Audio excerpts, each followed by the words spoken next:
नमस्कार, मैं मलिक। एक मजेदार एपिसोड में आप सभी का स्वागत करता हूं। आज एक रहस्य से पर्दा उठेगा, सच्चाई पता चलेगी। भविष्य जानने की इच्छा मेरे अंदर भी है और आपके अंदर भी। ज्योतिष एक शास्त्र है जिसके जरिए हम अपना भविष्य जान सकते हैं। कुछ लोग यकीन करते हैं और कुछ नहीं, मगर सच क्या है ये बताने के लिए हमारे बीच आ रही हैं मशहूर ज्योतिष miss Tania. Please welcome.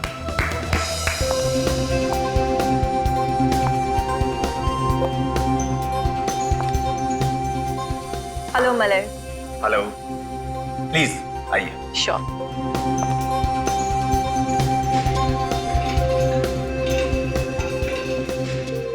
Tania जी, हमारे शो में आने के लिए आपका बहुत बहुत धन्यवाद। Thank you so much.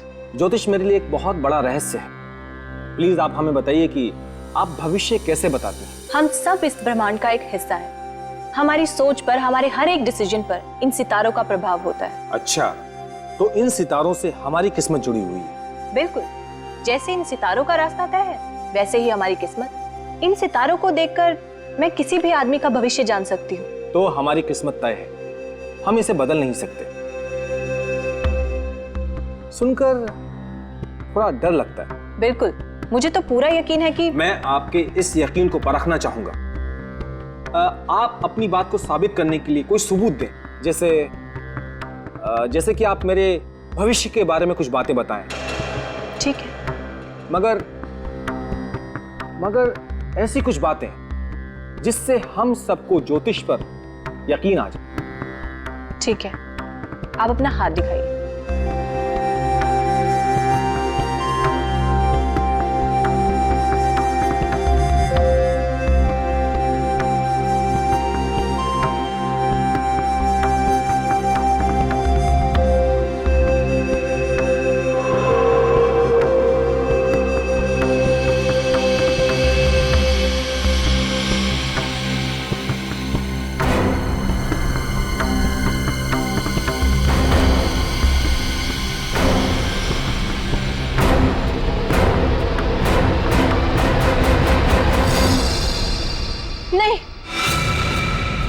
नहीं हो सकता। तुम इंटरव्यू के लिए मान गए और हमारे साथ यहाँ स्टूडियो में मौजूद हो, विश्वास ही नहीं हो रहा है। क्या हम सीआईडी वाले इतने खड़ूस लगते हैं? नहीं नहीं, बिल्कुल भी नहीं।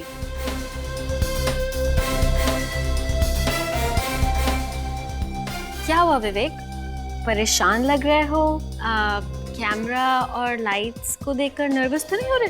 जी हाँ, ये कैमरा और लाइट्स थोड़ा नर्वस कर रहे हैं मुझे। ओके ठीक है विवेक, नो प्रॉब्लम। हम इंटरव्यू से पहले एक रिहर्सल कर लेते हैं ताकि तुम्हें कैमरा और लाइट्स की आदत हो जाए। जी शुक्रिया। अब विवेक ये बताओ कि तुम सीआईडी में कब आए? यही कोई हो गए होंगे 5-6 साल। अच्छा, तो कैसी होती है सीआईडी ऑफिसर्स की जिंदगी? थोड़ी मुश्किल है पर बहुत ही दिलचस्प। विवेक, एसीपी अभिजीत और दया सर जैसे सीनियर ऑफिसर्स के साथ काम करने के बारे में कुछ बताइए ना हमें। देखिए, उनके साथ काम करना बहुत बड़ी बात है। एक परिवार के जैसे रखते हैं सबको। उन्होंने मुझे बहुत कुछ सिखाया, बहुत कुछ, और मदद के लिए हमेशा तैयार रहते हैं। Very nice. मगर आपके असली परिवार का क्या? आपके माता पिता को डर नहीं लगता? लगता है। मेरी माँ को हमेशा मेरी चिंता लगी रहती है, लेकिन उन्हें गर्व है कि मैं समाज के काम आ रहा हूँ। विवेक, एक और बहुत इम्पोर्टेंट सवाल है और उस सवाल को पूछे बगैर मैं आपको इस स्टूडियो में से जाने नहीं दे सकती। देखिए प्लीज, शादी के बारे में मत पूछना, ऑलराइट? नहीं नहीं, शादी के बारे में तो हम जरूर पूछेंगे, लेकिन बाद में। अभी आप मुझे प्लीज फ्रेडी सर के बारे में कुछ बताइए ना। Freddie sir? हाँ। क्या हुआ विवेक, फ्रेडी सर का नाम लेते ही आपने हंसना शुरू कर दिया? वो बस फ्रेडी सर। विवेक, फ्रेडी सर का नाम सुनते ही आपका ये हाल है, तो आपके साथ काम करते हुए क्या हाल होता होगा? जी हाँ, बिल्कुल पूछिए मत। सॉरी।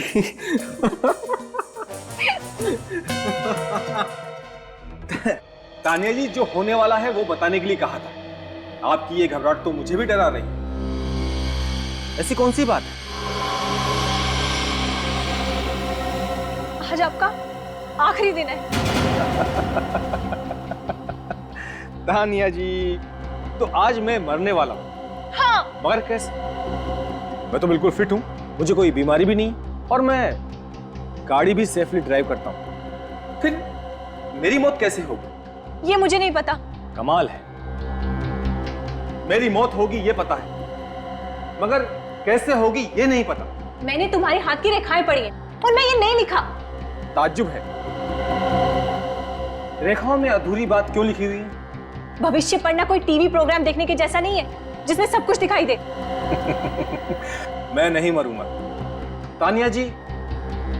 कल आप और ये सभी लोग कल मेरे साथ मेरे घर पर नाश्ता करेंगे।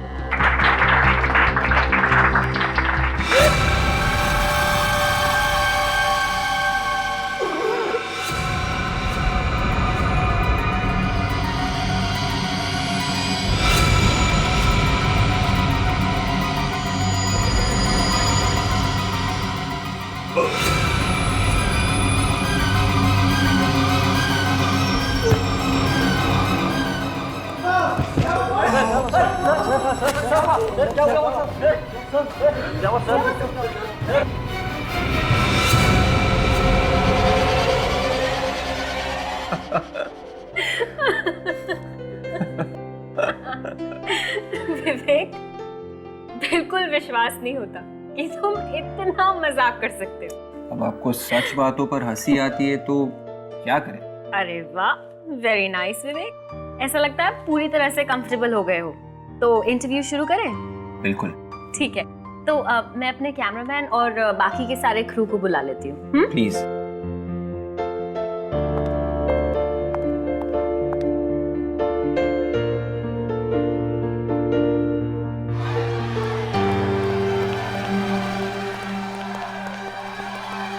रागिनी, क्या हुआ? पता नहीं विवेक, पर कुछ तो गड़बड़ जरूर है। गड़बड़? भाई साहब क्या हुआ? शायद उस तरफ कुछ हुआ है।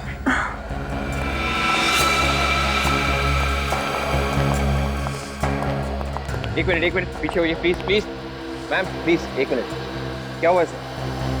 क्या हुआ इसे? भाई साहब, भाई साहब।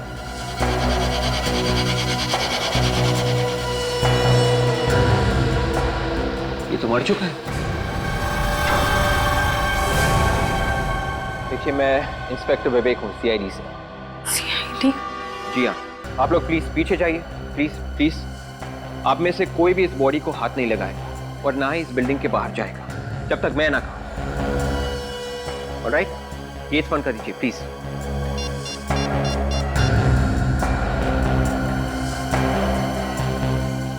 हेलो सर, मैं फ्यूचर न्यूज चैनल से बात कर रहा हूँ। आप लोग जल्दी आइए सर, यहाँ पे एक खून हुआ है सर। खून हुआ है?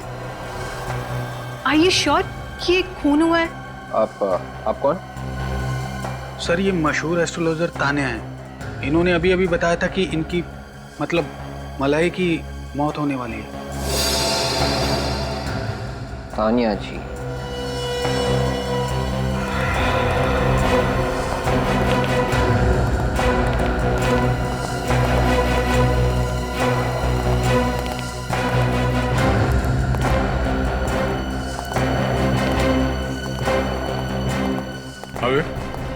मलाई है।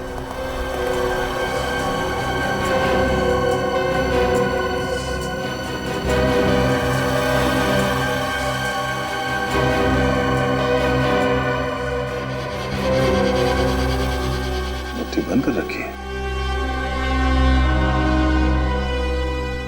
मुट्ठी से बंद क्यों है?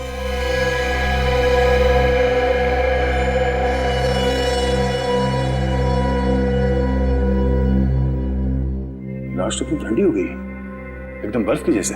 हाँ सर, इसकी मौत बड़ी अजीब तरीके से हुई है, इसीलिए मैंने आपको फोन किया। मगर इसकी मौत तो अभी हुई है ना, थोड़ी देर पहले। जी हाँ सर।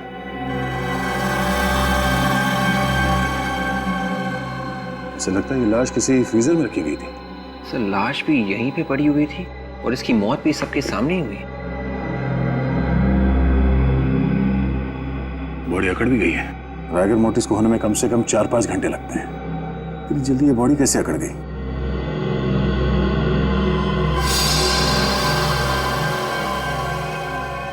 आंखें भी अकड़ गई है और आंखें सफेद भी हो गई। सचिन, ये बॉडी कुछ गड़बड़ है। ये केस डॉक्टर सालुंके की हालत खराब करने वाला है। एक काम करो, लाश को फॉरेंसिक लैब भिजवा दो। डॉक्टर साहब को ये लाश इसी हालत में देखनी चाहिए।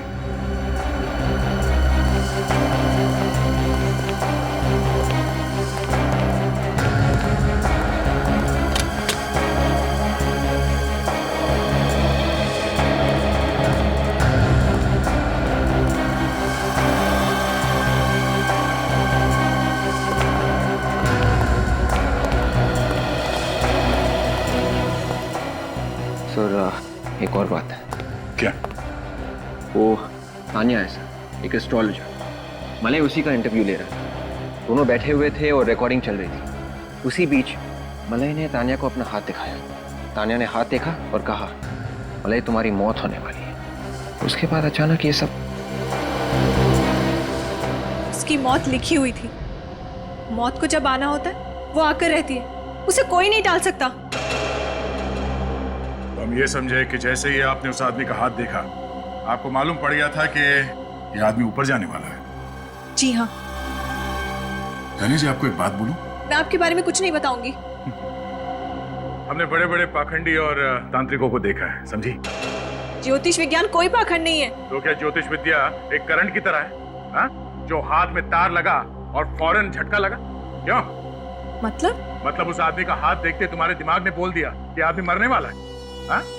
तुम क्या अंतर्यामी हो, भगवान हो, क्या हो तुम? सर ये भी तो हो सकता है कि एक खूनी के साथ मिली हुई हो।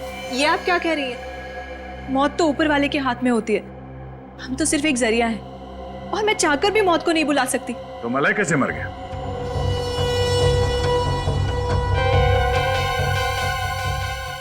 अच्छा, आप खुद का हाथ देख सकती हैं? क्या आपका ऊपर वाला आपको बता सकता है कि अभी थोड़ी देर में आपके साथ क्या होने वाला है? नहीं। मैं आपका हाथ बिना देखे बता सकता हूं कि आपके साथ क्या होने वाला है। क्या होने वाला है? ये लेडी ऑफिसर सबके सामने तुम्हें गर्दन से पकड़ेगी और यहाँ से घसीटते हुए सीआईडी वैन तक ले जाएगी और फिर वहां से सीआईडी ब्यूरो में घंटों तक पूछताछ करेगी, जब तक तुम ये नहीं बता देती कि मौत की भविष्यवाणी हुई कैसे। आप मुझे अरेस्ट करेंगे? अरेस्ट भी करेंगे और लेके भी जाएंगे। इसमें मेरा क्या कसूर है? उसने मुझे बोला था कि वो जब सबके सामने हाथ दिखाए तो मैं बोल दूं कि उसकी मौत होने वाली है।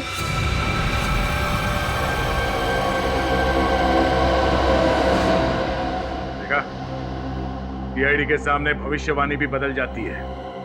मुझे भविष्यवाणी करने के लिए कहा गया था सर। मलय ने कहा था? जी हाँ। तुम सच बोल रही हो? मैं सच बोल रही हूँ सर। अगर मैं गुनहगार होती तो मैं वहां क्यों रुकती? मलय मरने वाला था और उसे इस बात की कोई चिंता नहीं थी। मलय मरना क्यों चाहता था? चक्कर क्या है?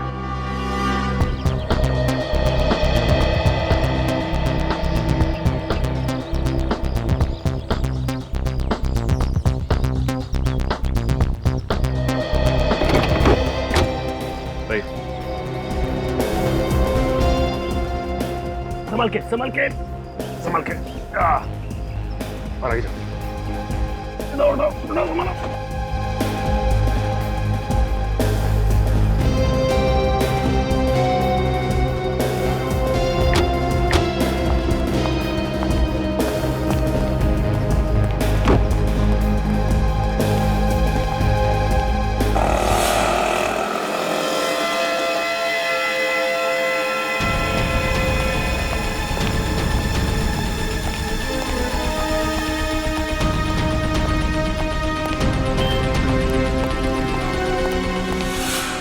ताला लगाओ।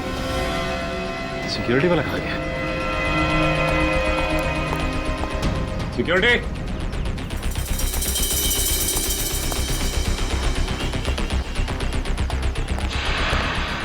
सिक्योरिटी। सिक्योरिटी। भाई साहब ये सिक्योरिटी वाला कहाँ गया? पता नहीं सर। पता नहीं दरवाजा क्यों खुला है? ये दरवाजा लाश कहाँ गई?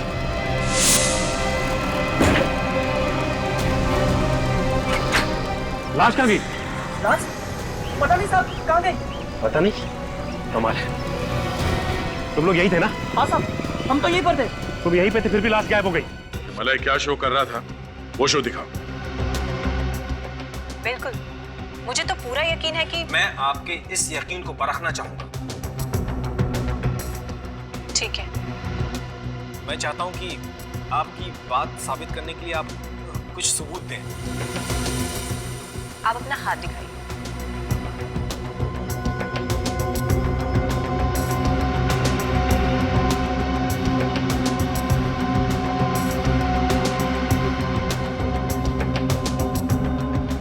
ये नहीं हो सकता।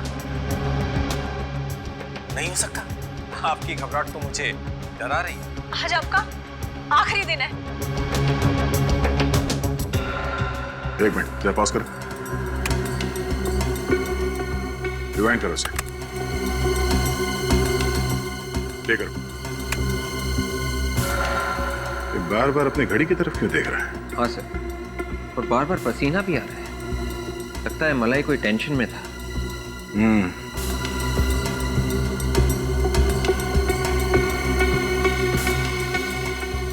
सर ऐसा लग रहा है इसकी तबीयत ठीक नहीं है।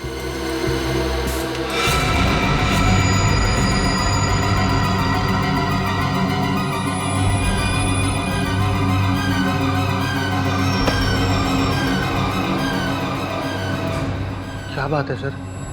ये मलाई अपने प्रोग्राम में अजीब अजीब करतब कराने में बहुत मशहूर था। कहीं ये भी उसके दिमाग का फितूर तो नहीं? हाँ? ये भी प्लान था?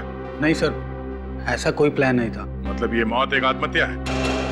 मलाई का शरीर बर्फ की तरह जम गया था, कैसे? मुझे कुछ नहीं पता सर। मैं तो सिर्फ ये सोच रहा हूँ कि उसके बिना मैं शो कैसे करूंगा।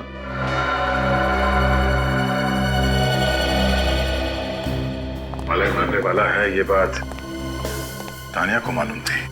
हाँ सर, लेकिन यहाँ पे काम करने वाले मलय के किसी भी कोलीग को तानिया के बारे में मालूम नहीं था। सबसे पूछा?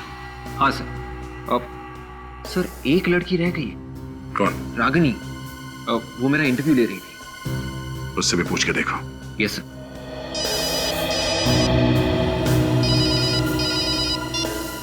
हाँ सचिन। क्या मलाई की बॉडी गायब हो गई? ठीक है, हम लोग अभी आते हैं। इतनी खुली जगह से कोई लाश कैसे चुरा के ले गया? कैसे? सर मैंने हर जगह देखा, लेकिन समझ में नहीं आ रहा कि लाश गई तो गई कहाँ।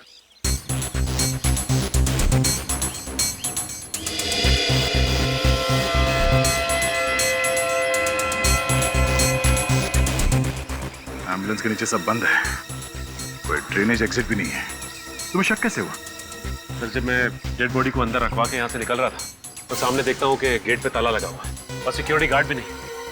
वहाँ सिक्योरिटी गार्ड को ढूंढता हुआ मैं यहाँ से इस तरफ आया तो यहाँ नोटिस किया कि एम्बुलेंस का दरवाजा खुला हुआ है। ये दरवाजा, लाश कहाँ गई? ओ, मतलब तुम यहाँ से गेट की तरफ चल के गए, तुमने पीछे मुड़ के नहीं देखा और उसी दौरान किसी ने मलाई की लाश को यहाँ से गायब कर दिया। हाँ सर, और इन्होंने भी नहीं देखा मुझे। एम्बुलेंस से किसी को एक लाश ले जाते हुए देखा? नहीं सर। शायद लाश को किसी बड़े से थैले में रखा हो। हाँ? नहीं सर, ऐसा तो किसी को नहीं देखा। अच्छा, सर ये कैसे हो सकता है? कोई लाश ले गया और किसी ने देखा तक नहीं। वही तो कुछ सर, मैंने सबसे पूछा लेकिन सबका एक ही जवाब कि किसी ने कुछ नहीं देखा। ये लोग क्यों नहीं बता रहे हैं ये तो मालूम नहीं, मगर ये सब एक प्लान है।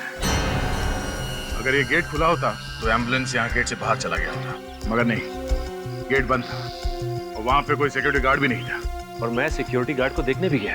एम्बुलेंस के दरवाजे के पास भी कोई नहीं था सर। बिल्कुल, ये सिक्योरिटी गार्ड, ये सिक्योरिटी गार्ड भी मिला हुआ है इस प्लान में।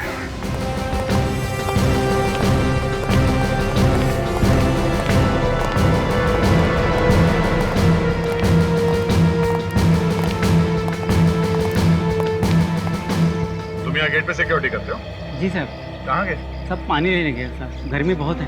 पानी लेने गए थे आधे घंटे से। सब किसी से कहिएगा मत, वो जब से मौत हुई है ना सब मालिया साहब, तब से ऑफिस जैसे बंद सा हो गया है, इसीलिए थोड़ी देर बैठ गया हूँ। इसलिए ताकि मलय की बॉडी चुराई जा सके। चोरी हो गई साहब, इसमें मेरा कोई हाथ नहीं साहब, मुझे कुछ नहीं मालूम। बिल्कुल मौके पर ही गायब हो गए थे तुम। हाँ, और नहीं मैम, एक फ़ोन आ गया था, उसी को अटेंड करने गया था और थोड़ी देर बैठ गया हूँ। फोन किसे? तो पता नहीं साहब, लेकिन जब मैं वहाँ पहुँचा तो फ़ोन कट गया। मुझे लगा घर पे फ़ोन होगा, इसलिए थोड़ा इंतज़ार करने लगा। एक मिनट। इसने तुम्हें कहा कि तुम्हारा फोन आया है, उसने तुम्हें ये नहीं बताया कि किसने फोन किया था? नहीं साहब। अच्छा, तुमने पूछा क्यों नहीं उससे कि कौन बोल रहा है? सर क्योंकि इसके दोस्त और घर वाले हमेशा कॉल करते हैं, इसके लिए मैं कई बार पूछती नहीं हूँ। फोन करने वाला लड़का था या लड़की? सर लड़की थी। लड़की थी। उसने क्या बोला? जो बोला वही बताओ। हाँ, उन्होंने बोला कि महेश को बुला। महेश को बोला? महेश बोला या सिक्योरिटी गार्ड? सोच के बताओ।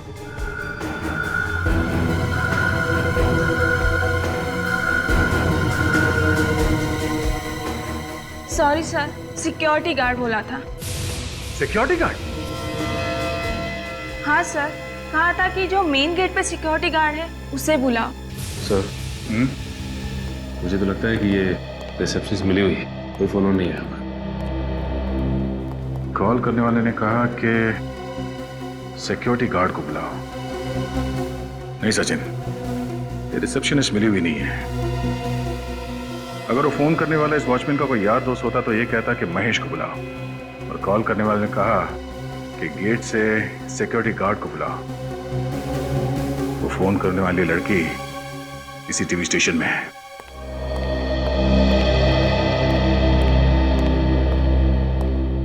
ये रागिनी का फोन क्यों नहीं लग रहा है?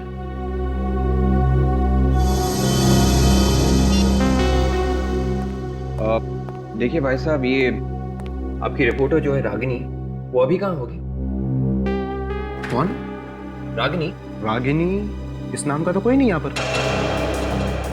देखिए, शायद आपको मालूम नहीं होगा, आप प्लीज अपने रिकॉर्ड में चेक कीजिए। रागिनी, रिपोर्टर। मैं पिछले 5 साल से यहाँ काम कर रहा हूँ, अब मुझे नहीं पता होगा तो कैसे पता होगा सर? फिर वो कौन सी रागिनी थी जिसके साथ मैं इंटरव्यू रूम में रिहर्स कर रहा था? Interview room? हाँ, वो तो बंद होना चाहिए था। देखिए, वो रूम खोला गया था, मैं वहाँ रागिनी के साथ इंटरव्यू के लिए रिहर्स कर रहा था। देखिए, आप एक काम कीजिए, आप अपने प्रोग्रामिंग हेड मिस्टर सुधीर को अभी के अभी बुलाएं, मुझे उनसे मिलना है। ठीक है सर। थैंक्स।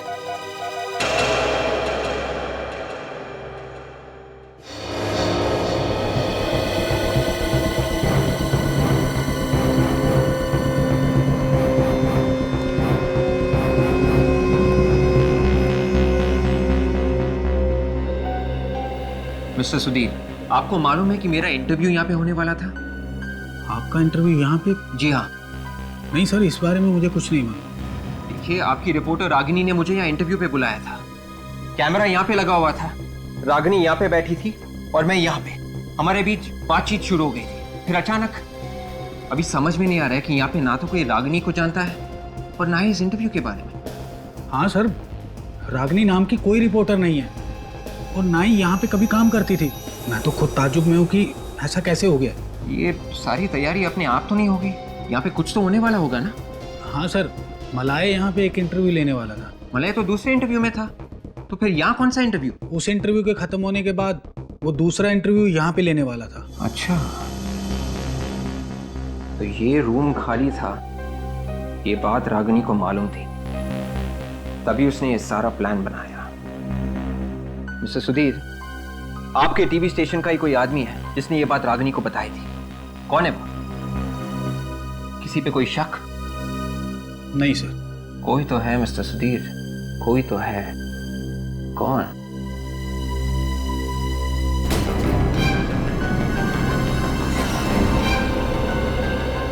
मिस्टर सुधीर, वो आदमी कहाँ है जिसने इस कमरे का दरवाजा खोला था? कहाँ है वो? उसे सब कुछ मालूम है।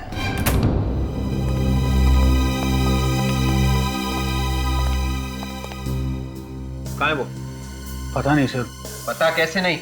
सर वो यहीं बैठता है, शायद किसी काम से बाहर गया होगा। कमल नाम है उसका। कमल? मेंटेनेंस वाला आदमी मिला विवेक? नहीं सर, लेकिन उसका नाम कमल है सर। वो यहीं कहीं होना चाहिए। शायद वो भी फ्रॉड हो। सर कोई ताजुब की बात नहीं है, लेकिन वो यही का एम्प्लॉय लग रहा था। सर आप मुझे थोड़ा वक्त दीजिए, मैं उसे ढूंढ निकालता हूँ please. Relax relax Vivek, tension मत लो। हाँ सचिन, तुम जाके देखो, ढूंढो उसे। आइए बस सर। जी विवेक, तुम रागिनी को कैसे जानते हो?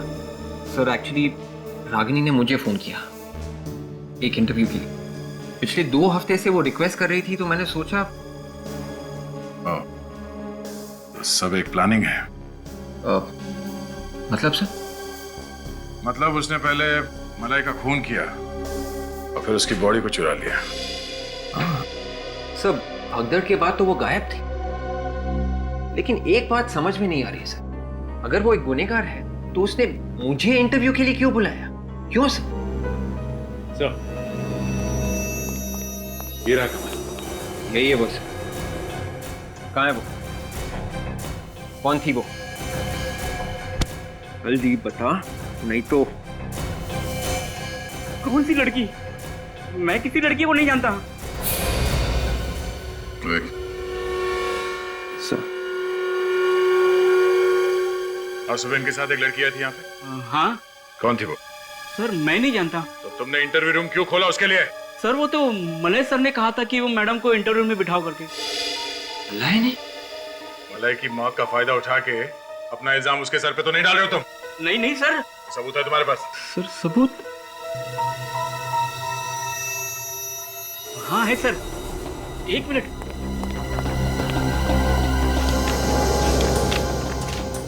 ये देखिए सर, ये देखिए सर, ये मलय सर ने खुद उस लड़के को वहां बिठाने के लिए कहा था और पूरा सेटअप करने के लिए कहा था। ये रही उनकी सिग्नेचर ही। इसका मतलब मलय रागिनी को जानता था? ये रागिनी मलय को कैसे जानती थी?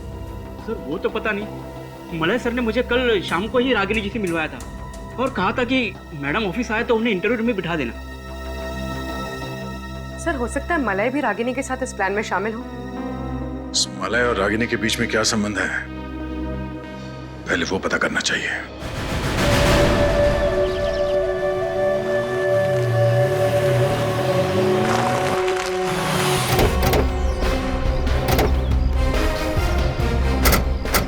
सर मलय तो अकेला रहता था, फिर हमें यहाँ क्या मिलेगा?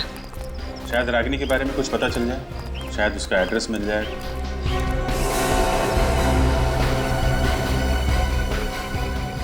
टीवी चल रहा है अंदर? सर अंदर आत्माएं नाच रही हैं। देखें कौन सी आत्माएं हैं।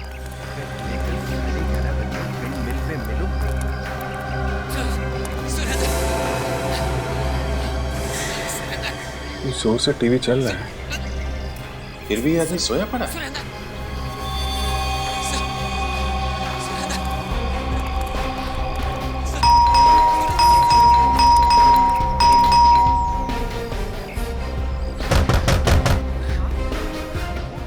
कुछ गड़बड़ है, दरवाजा तोड़ना पड़ेगा। तोड़ोगे? सर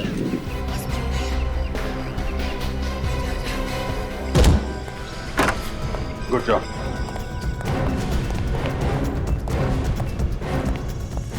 हेलो,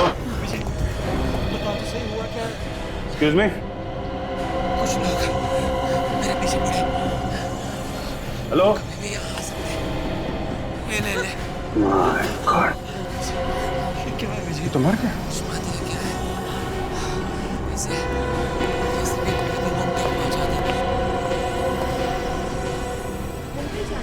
टीवी बंद करो।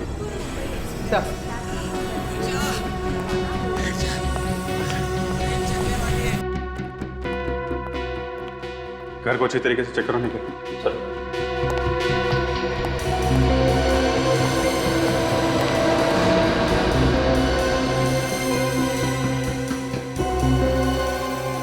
बैठे बैठे ऐसा लग रहा है टीवी देखते देखते ही मर गया। सर हो सकता है इसे हार्ट अटैक आया। हो सकता है। आने के घर के अंदर कोई भी नहीं है। घर में कोई भी नहीं? नहीं सर। ये आदमी यहाँ पे अकेला है? कौन ये आदमी? एक मिनट। ये क्या है?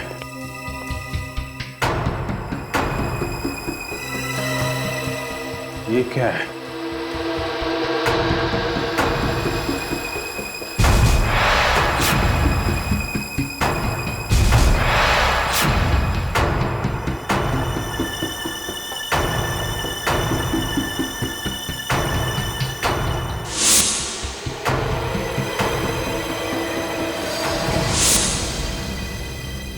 मलय?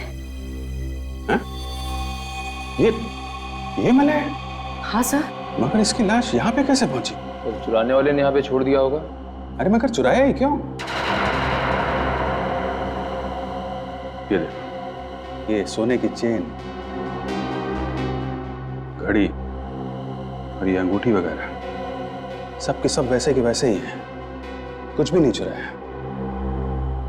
ऊपर से इसे नकली विग, दाढ़ी और मूंछ लगा दी। हाँ सर।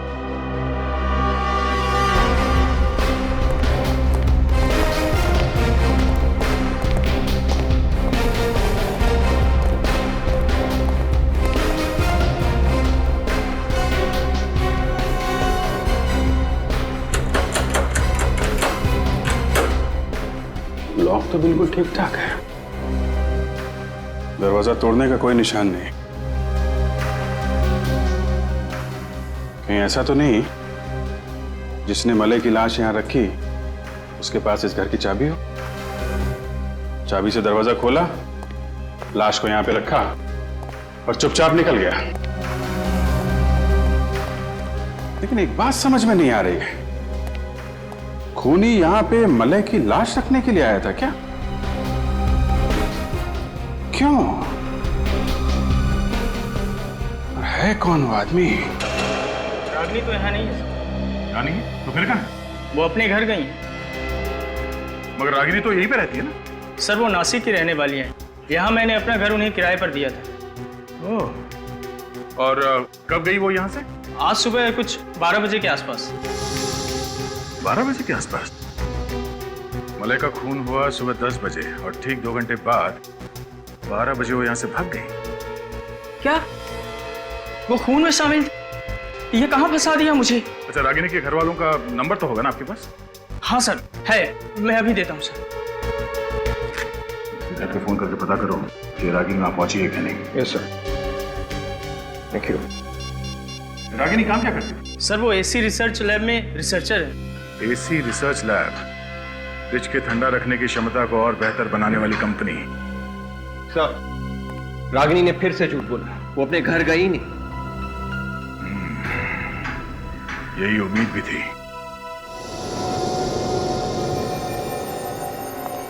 अब मैं बोलूंगा तो बोलोगे कि बोलता है? यार साउंड के बोल के तो रहेगा ही। चुप रहने वालों में से तू है ही नहीं। देख, ज्यादा देर पेट में बात को छुपा के मत रख। पेट में दर्द होगा, जल्दी बता दे। पेट में मेरे दर्द नहीं होगा, तुम्हारे पेट में दर्द होगा अगर बता दिया तो। पेट दर्द की दवा है हमारे पास, तू जल्दी से बता दे। इस आदमी की मौत 2 घंटे पहले देखा। मुझे पता था। आज सुबह जैसे मैं घर से बाहर निकला ना, तो मेरे सिर के ऊपर से एक कौवा हंसते हुए गुजरा। तभी मुझे लगा कि आज का दिन मेरा बड़ा खतरनाक निकलने वाला है। अरे यार सालून के 2 घंटे पहले मरा ये। हाँ। इस आदमी की मौत टेलीविजन स्टेशन पर हुई, सब लोगों के सामने, सबके सामने, सुबह 10 बजे, मतलब अभी से 8 घंटे पहले। देखो बॉस, एक बार अगर फॉरेंसिक साइंस ने बता दिया कि यह आदमी 2 घंटे पहले मरा है, तो इसका मतलब ये आदमी 2 घंटे पहले ही मरा। यार साउंड की ये कैसे हो सकता है? इस आदमी की लाश को चेक किया गया था टेलीविजन स्टेशन पर, और वो भी दया ने। तब इसका शरीर ठंडा पड़ा था बर्फ की तरह। अच्छा एक बात बता, इसके शरीर में से तुझे कुछ मिला? नहीं मिला तो कुछ नहीं। यार सालून खे, इसके अलावा टेलीविजन स्टेशन पर और किसी को कुछ भी नहीं हुआ। यहाँ तक कि इसके सामने जो ज्योतिषी बैठी थी तानिया, उससे भी कुछ नहीं हुआ। नहीं यार सालुंकी, इसके शरीर में कुछ तो था। मैं तो कहता हूँ कुछ तो है जो तुम्हें मिलना चाहिए था और जिसकी वजह से इसका शरीर ठंडा पड़ता, बिल्कुल बर्फ की तरह। तू मुझे बता सालुंकी, हमारे इन्वेस्टिगेशन के हिसाब से इस आदमी की मौत सुबह 10 बजे हुई, मतलब अभी से 8 घंटे पहले, और तू कह रहा है कि इसकी मौत हुई 2 घंटे पहले। तो क्या ये आदमी 8 घंटे पहले मरा और फिर जिंदा हुआ और फिर 2 घंटे पहले मरा?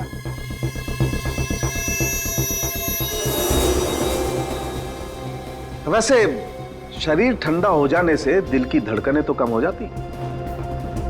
इतनी कम हो जाती है कि ये मरा हुआ लगे? थ्योरी के हिसाब से हाँ। एक बात और। क्या? ये देखिए यहाँ इसकी गर्दन पर ये जो 2 निशान है, इंजेक्शन के निशान है बॉस। इस आदमी को यहां से जहरीला इंजेक्शन दिया गया है और उस जहर से ही इस आदमी की मौत हुई। यह आदमी जहर से मरा,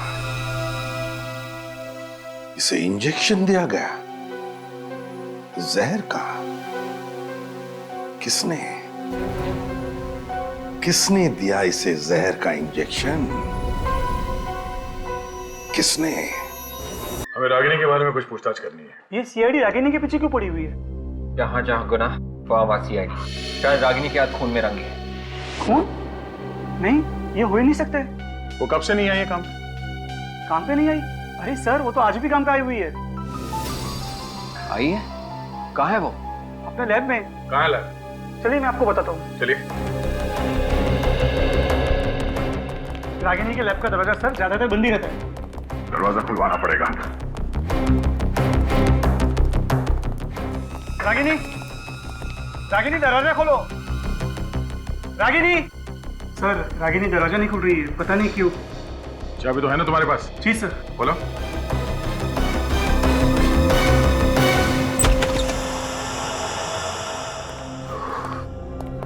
कमरे का ठंडा क्यों है? सर, वो रागिनी ने एक ऐसा केमिकल बनाया जिससे फ्रिज को ठंडा करने की कैपेसिटी बढ़ जाए। ठीक है, बाहर दो। Ragini,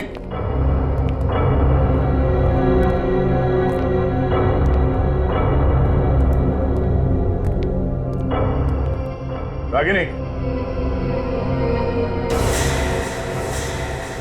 my God. Ragini. Sir इसकी बॉडी तो ठंडी पड़ गई, बिल्कुल बिल्कुल बर्फ की तरह। सर ये तो मर चुकी है। ठंड की वजह से इसकी मौत हो गई।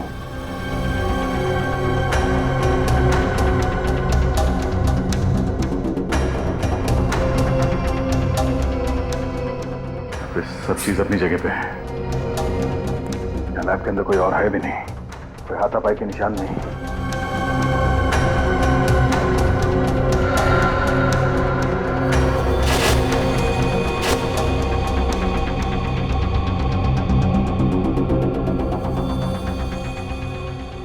रागिनी डर के मारे आत्महत्या तो नहीं कर ली?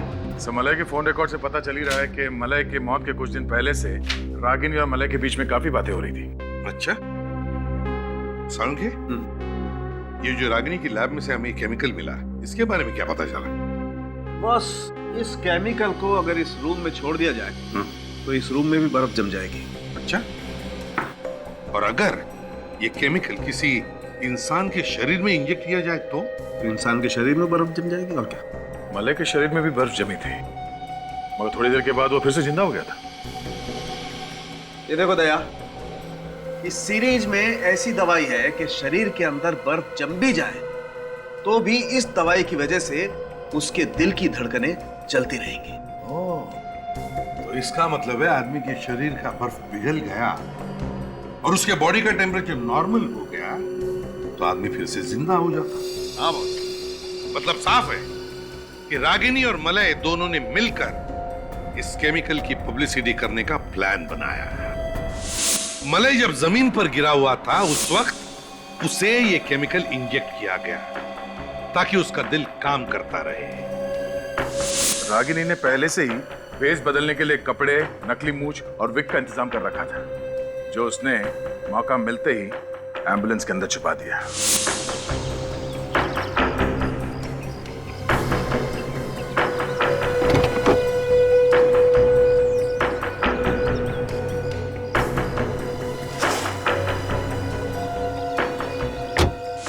को एम्बुलेंस में डालने के वक्त तक होश आ गया था और जैसे एम्बुलेंस का दरवाजा बंद हुआ वो उठा और उसने भेस बदल लिया।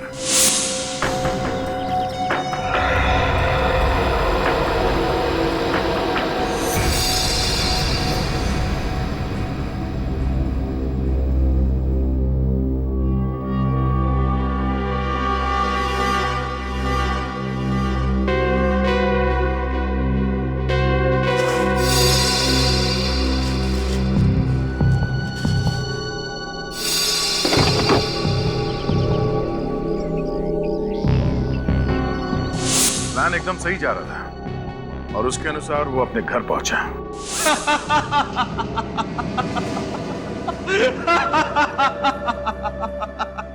सब कुछ कितनी आसानी से हो गया और किसी को भनक तक नहीं लगी। अंतर्राष्ट्रीय बाजार में कच्चे तेल का भाव $105 प्रति बैरल से गिरकर $73.63 प्रति बैरल पर आ गया है, लेकिन $21 प्रति बैरल की कमी के बावजूद पेट्रोल कंपनियां तेल के दाम घटाने को तैयार नहीं है। किसी भी चैनल पर मेरे मरने की खबर क्यों नहीं दिखा रहे? 5 रुपए लीटर बढ़े थे। उस वक्त कच्चे तेल की कीमत $105 प्रति बैरल थी। उनको पता ही नहीं कि मैंने क्या झेला है। शरीर ठंड के मारे अकड़ने लगा था और इतना दर्द, मौत के मुंह से बाहर आया हूं। जरा संभल के। और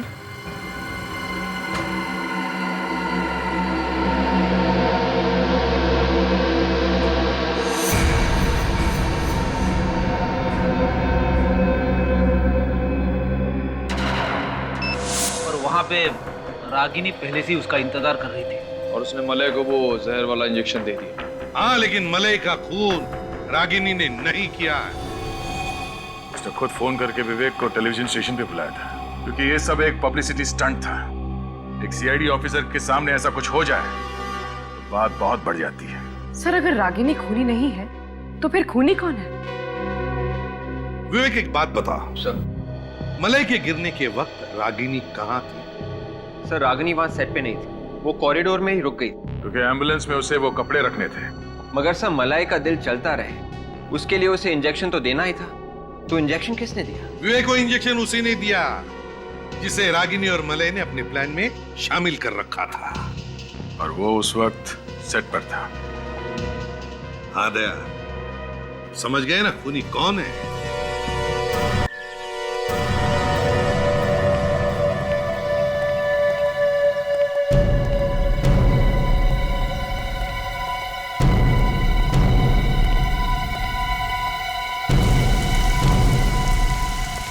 नमस्ते। आप? तानिया जी, कैसी हैं आप? मैं तो अच्छी हूँ, पर इतनी सी बात पूछने के लिए आप यहाँ फोन कर दिया होता। फोन पे भविष्य कैसे पूछ सकते हैं? नहीं, ऐसी कोई बात नहीं है, फिर भी। नहीं, हमने सोचा कि जिस मुसीबत में हम लोग फंसे हुए हैं तो उसमें से आप ही हमें बाहर निकाल सकती हैं। मैं? हाँ हाँ, आपको सबका भविष्य मालूम है, तो प्लीज आपको ये भी मालूम होगा कि रागिनी और मलय का खूनी कौन? मुझे कैसे पता होगा? देखिए तानिया जी, अब हम लोग तो हार गए हैं, आपको ही कुछ करना पड़ेगा। मैं कुछ नहीं कर सकती। मतलब आपकी ज्योतिष विद्या फेल? क्यों फेल? क्योंकि ऐसा लग रहा है जैसे आपको ज्योतिष का कोई ज्ञान ही नहीं है। आपको केमिकल्स वगैरह के बारे में मालूम है बस। क्या तानिया जी, आपने दिल तोड़ दिया हम लोगों का। मतलब ये तानिया जी कि आप ज्योतिष वगैरह छोड़ के केमिकल्स के पीछे क्यों पड़ गई? वो ये रागिनी के कंपनी में काम करने वाले लोगों के लिस्ट में एक नाम मिला है। पूरी जरा ने देखा ना, देखिए ये पहचानती है या नहीं? इस लड़की को पहचानती हो?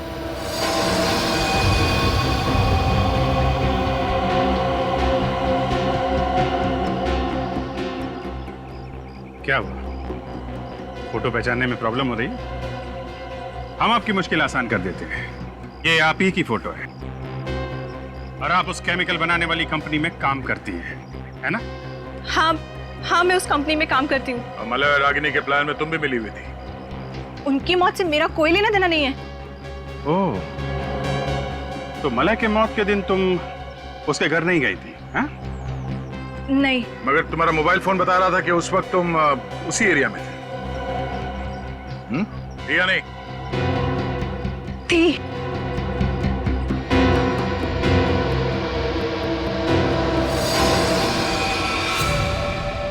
खूनी जब भागने की कोशिश करता है ना तो उसका एक ही इलाज है।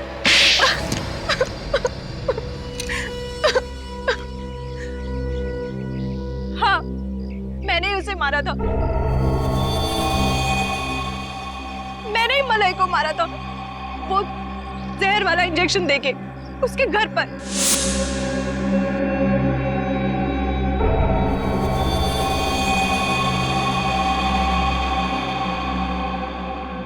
और उस बेचारे को शक भी नहीं हुआ क्योंकि तुम तो उसके प्लान में पहले से ही शामिल थी, है ना? हाँ, मैंने ही उसे कहा था कि वो इंजेक्शन से ज्यादा बेटर फील करेगा। रागिनी को कैसे मारा? उस दिन लैब में मैं उसी के साथ थी और मैंने केमिकल का कंटेनर खोल दिया और कमरे से बाहर चली गई।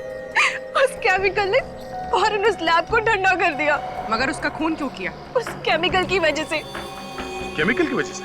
उसने और मैंने मिलके वो केमिकल बनाया था, लेकिन अपने बॉयफ्रेंड मलय के साथ मिलके वो सारा क्रेडिट ले गई, मेरा नाम तक भी नहीं लिया। और बदला लेने के लिए तुमने उन दोनों का खून कर दिया। लेकिन क्या फायदा हुआ? अब सारी जिंदगी तुम्हें जेल में काटनी पड़ेगी। अगर फांसी नहीं हुई तो।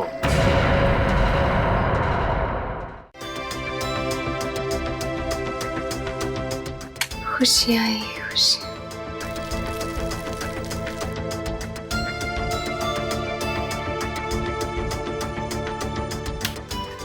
ढेर सारी खुशियां चारों तरफ,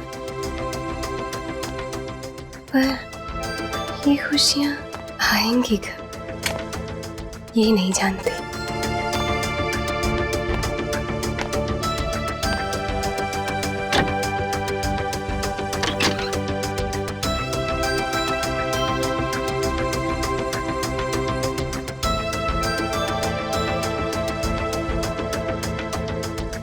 मेरा शीशा रोज मुझसे ये कहता है कि मैं दुनिया की सबसे खूबसूरत लड़की हूँ।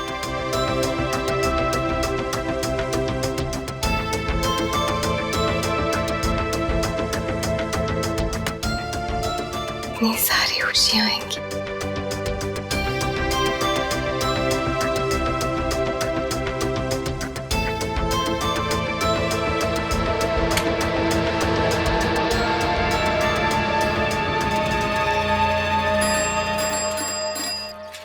अरे नथु, कहाँ जा रहे हो? इतने बड़े बड़े दूध के डब्बे लेके यात्रा पे तो नहीं जा रहा हूँ, अरे दूध देने जा रहा हूँ। अच्छा ठीक है, जाओ, ज्यादा वक्त मत लगाना। हाँ जा। ये आवाज? कोई बचाओ! ए, कौन है वहाँ? अरे कोई बचाओ उस लड़की को!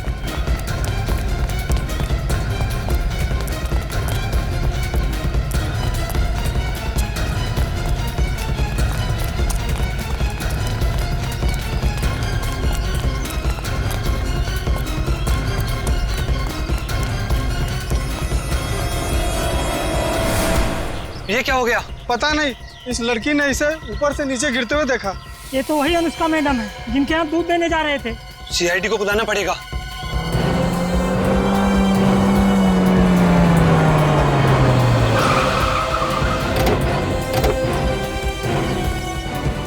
मैंने ही कॉल किया था सर आपको।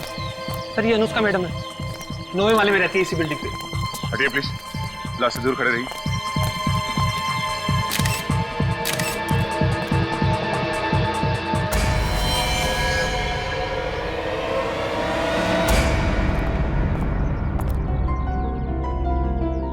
सर, जब भी किसी लाश का कुचला हुआ चेहरा देखता हूँ मेरे रोंगटे खड़े हो जाते सर। फिर इसका मतलब है तुम में अभी भी इंसानियत बाकी है।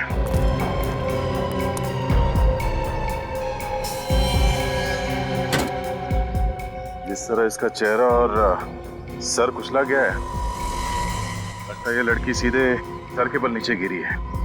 मैक्सिमम इम्पैक्ट सर के बल हुआ है। कहीं धक्का तो नहीं दिया इसे? बड़ी कह नहीं सकते, ये लड़की यहाँ रहती है 9वें माले में। अगर किसी ने यहाँ से धक्का दिया होता तो इसकी लाश और आगे यहाँ गिरनी चाहिए थी, मगर ये लाश बिल्डिंग के काफी नजदीक गिरी है। मतलब श्रुति को किसी ने धक्का नहीं दिया? बिल्डिंग से जितनी दूर ये लाश गिरी है उससे तो ऐसे ही लगता है कि ये खुद बालकनी से नीचे कूदी है। शायद ये आत्महत्या ही है। हाथों पे, गले पे, शरीर पे कहीं भी खरोच वगैरह का निशान नहीं है। ऐसा लगता नहीं है कि कोई हाथापाई हुई है या फिर किसी ने ऊपर से इसे धक्का दिया है। बालकनी में चल के देखते हैं वहां पे इतनी जगह है क्या कि कोई उससे वहां से धक्का दे सके।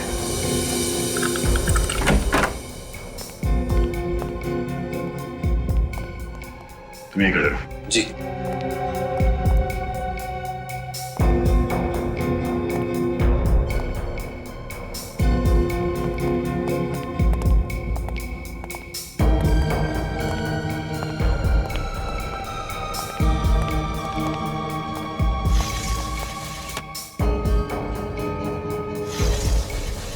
अनुष्का यहाँ से गिरी है। कमरे की हालत देखकर ऐसा नहीं लग रहा है कि अनुष्का के साथ किसी की हाथापाई हुई हो। सारे सबूत आत्महत्या की तरफ इशारा कर रहे हैं। सर कहीं ऐसा तो नहीं कोई ये चाहता हो कि हम इसे खून समझें? हो सकता है। एक काम करो, घर की अच्छी तरह से तलाशी लो, जल्दी। सर।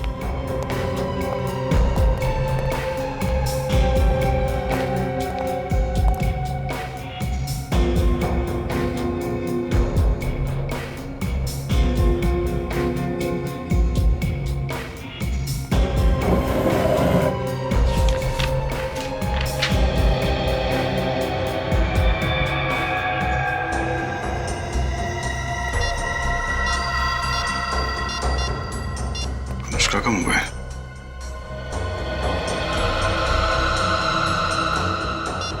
सर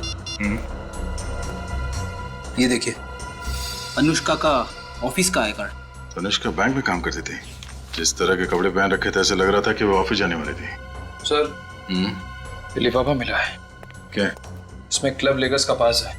शायद ये अनुष्का इस क्लब में जाती हो सकता है। अनुष्का का मोबाइल पानी से गिरा हुआ था। एक मिनट, आखिरी कॉल आज सुबह 8:15 बजे आया था। अरे अनुष्का की मौत भी तो 8:15 से 8:20 के बीच में हुई थी। कहीं ये फोन कॉल जिम्मेदार तो नहीं है उसकी मौत का? हेलो, ये कहाँ का नंबर है? पीसीओ बूथ का? कहाँ ये पीसीओ? यूसीएम रोड पे। ठीक है, थैंक यू। इस फोन बूथ पे चल के पता करते हैं कि अनुष्का को ये फोन कॉल किसने किया था। कभी कभी एक डिटेक्टिव का दिमाग सच्चाई मानने से इनकार कर देता है। उसे लगता है कि जो सामने दिखता है वही सच है, और फिर उसके दिमाग में लड़ाई शुरू होने लगती है कि क्या जो सामने दिख रहा है वो सच है या फिर जो नहीं दिख रहा है वो सच है। मतलब सर ये कहना बहुत मुश्किल है कि ये खून है या फिर आत्महत्या। सचिन, जहां पर हमें अनुष्का की लाश मिली वहां से पता चलता है कि वो एक आत्महत्या है, लेकिन यह भी कहना गलत होगा कि वो खून नहीं है। खून भी हो सकता है। पर सर खून करने के लिए तो खूनी का होना जरूरी, लेकिन अनुष्का के घर से खूनी की मौजूदगी के कोई भी निशान नहीं। वही तो, फॉरेंसिक रिपोर्ट के मुताबिक अनुष्का के शरीर में कोई नशा नहीं था किसी दवाई की वजह से। सर अनुष्का को जो फोन आया था मरने से पहले? हाँ, 15 सेकंड पहले बात की उसने। किसके साथ बात की अनुष्का ने? कुछ पता लगाया तुमने? सर जिस पीसीओ से फोन आया था उस पीसीओ के मालिक की याददाश्त कमजोर है सर। उसे पता ही नहीं कि फोन किसने किया था। चलो कोई बात नहीं। अनुष्का के घर से और कुछ मिला? हाँ सर, ये बिल मिला है ज्वेलरी शॉप का। तो ये बिल पहले क्यों नहीं मिला फ्रेडी? सर ये बिल ड्रॉअर के कोने में अटका हुआ था, इसलिए पहले नहीं दिखा। सोने की अंगूठी 2 दिन बाद मिलने वाली थी। कहीं ये शादी वादी का चक्कर तो नहीं? सर आइए प्लीज। सर ये भारती जी, अनुष्का की माँ। अनुष्का मेरी इकलौती बेटे थी, भगवान ने ऐसा क्यों किया? उससे मेरे बेटे ही छीन लिए। भारती जी संभालिए अपने आप, शांत हो जाइए। आइए आप बैठिए, आइए आइए प्लीज आइए बैठिए।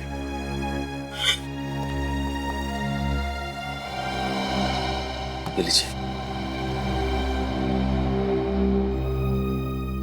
जब भारती जी ये बताइए कि अनुष्का को किसी बात की चिंता थी जिसकी वजह से ये सब? बिल्कुल भी नहीं।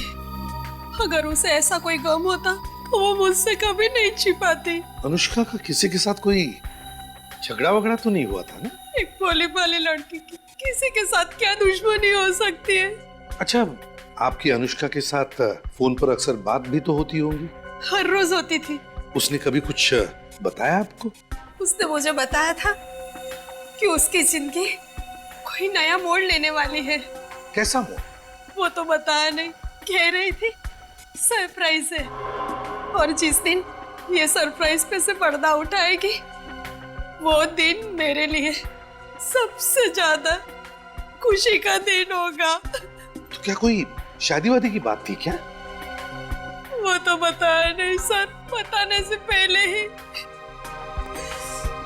ये एक ज्वेलरी शॉप का बिल मिला है हमें अनुष्का के घर से, सोने की अंगूठी का। सोने की अंगूठी? वो तो कभी भी सोना खरीदती नहीं थी। तो हो सकता है किसी को देने के लिए बनवाई हो। सोने की अंगूठी?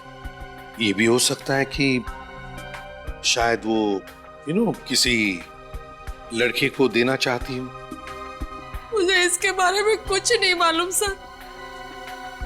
मैंने कई बार अनुष्का से कहा कि शादी कर ले, लेकिन वो हमेशा मेरी बात टाल देती थी। हो सकता है यही सरप्राइज आपको देना चाहती थी।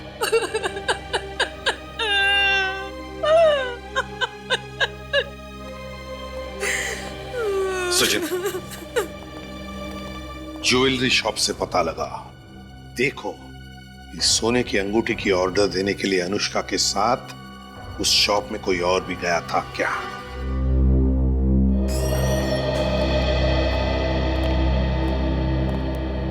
आइए सर, बताइए क्या दिखाऊं आपको? हम लोग सीआईडी से, और हम कुछ देखने नहीं बल्कि आपको कुछ दिखाने आए।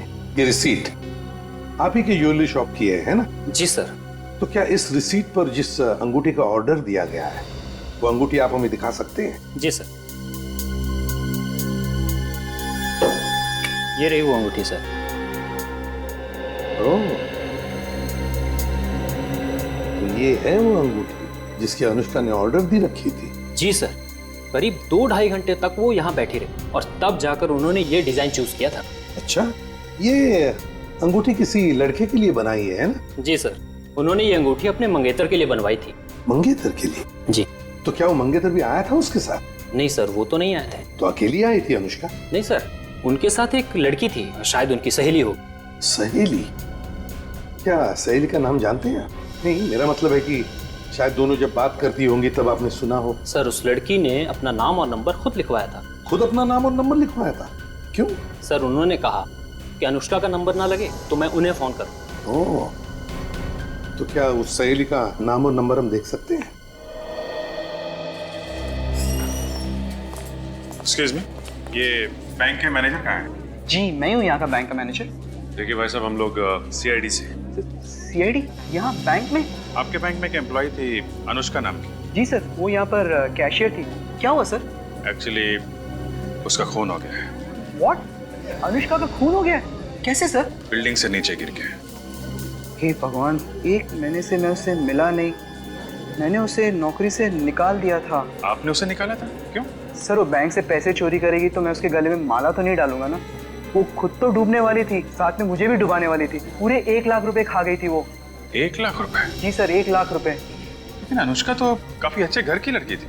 वही तो सर, अच्छे घर की होने के बावजूद भी उसने ऐसा काम किया। आपने पुलिस में रिपोर्ट लिखवाई? सर, मेरे पास कोई प्रूफ नहीं था और बिना सबूत के मैं पुलिस के पास क्या मुंह लेके जाता सर? पुलिस को दिखाने के लिए आपके पास मुंह नहीं था और बिना सबूत के आपने अनुष्का को नौकरी से निकाल दिया। देखिए सर, जब बैंक से पैसे गायब होते हैं तो कभी ना कभी पता चल जाता है। कोई लोग पैसा हाथ से उठा के लेके जाते हैं और कभी कोई चुपके से हवा कर देता है। अगर उसने यहाँ से पैसा चुराया है तो फिर ये जो सीसीटीवी कैमरा लगा हुआ है इसमें तो दिख जाएगा ना? हाँ सर, ये कैमरा 24 घंटा चालू रहता है। हमें उस दिन की फुटेज दिखाइए जिस दिन बैंक में चोरी हुई थी। ये सब मेरे साथ क्या हो रहा है? अनुष्का मुझे छोड़ के चली गई। मुझे तो यकीन ही नहीं हो रहा। ऐसा लगता है जैसे भगवान मेरे साथ कोई खेल खेल रहा हो। जब भी दरवाजे की घंटी बजती है तो लगता है दरवाजे के बाहर अनुष्का ही खड़ी होगी। अनुष्का से दोबारा ना मिल पाने का ख्याल ही मुझे खाए जा रहा है। देखो जानवी, मैं तुम्हारा दुख समझ सकता हूँ। ये बात सच है कि जब भी कोई अपना करीबी अचानक बेवजह मारा जाए तो उसका दर्द सहना मुश्किल है, लेकिन क्या करें, जिंदगी है ही ऐसी। लगता है आप काफी अच्छी दोस्त थी अनुष्का की। हम दोनों कॉलेज के दिनों से बहुत अच्छी सहेलियां थी। वो अपना हर सुख दुख मुझे बताया करती थी। तो फिर जानवी, अनुष्का ने तुम्हें ये भी तो बताया होगा कि वो किसके साथ शादी कर रही है। शादी? शादी क्यों? तुम तो गई थी ना उसके साथ अनुष्का की एंगेजमेंट रिंग खरीदने के लिए। पर उसने मुझे अपने मंगेतर से नहीं मिलवाया था। कहा था सरप्राइज है, वक्त आने पर मिलवाएगी। मगर उसका नाम हम तो बताया होगा, या तो फिर वो कहाँ रहता है या उसका टेलीफोन नंबर वगैरह। हाँ, उसका नाम राहुल है। राहुल? मुझे इतना ही पता है। इसे एक बात बताओ, ये अनुष्का राहुल से मिली कैसे? अनुष्का को इंटरनेट पे चैटिंग करने का बहुत शौक था। राहुल से भी वो इंटरनेट पे ही मिली थी। इंटरनेट पे? अनुष्का राहुल से इंटरनेट पर मिली थी, तो फिर अनुष्का के कंप्यूटर से हम राहुल तक पहुंच सकते हैं।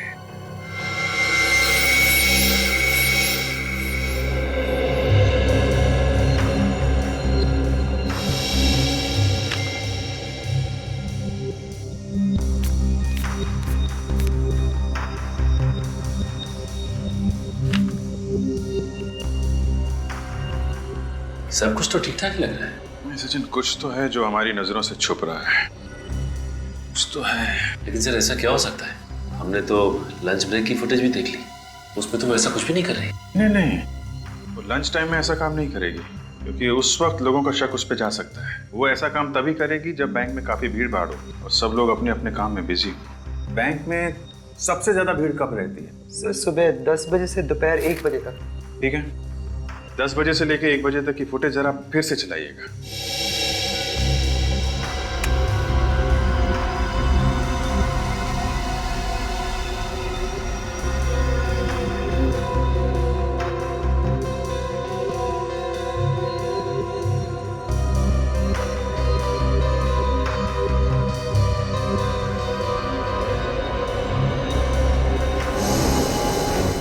ये देखा सचिन? कैसा? 1 मिनट, ये जरा स्टॉप करें, स्टॉप। जरा इसको पीछे।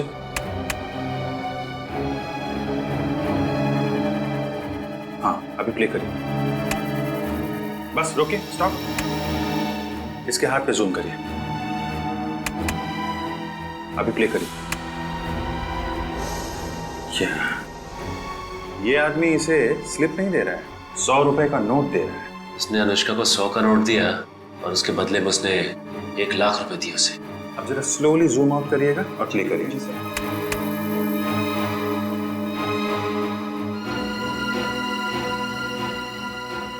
लेकिन इसका चेहरा दिखाई नहीं दे रहा है। कोई बात नहीं सचिन, इसकी जैकेट और दाढ़ी दिख रही है ना, और ये आदमी करीब 5 फीट 5 इंच के करीब होगा। ये आदमी ही वो चाबी है जिससे हम इस केस के सारे ताले खोल सकते हैं। ओहो, कौन आ गया इस वक्त? आ रहा हूं बाबा।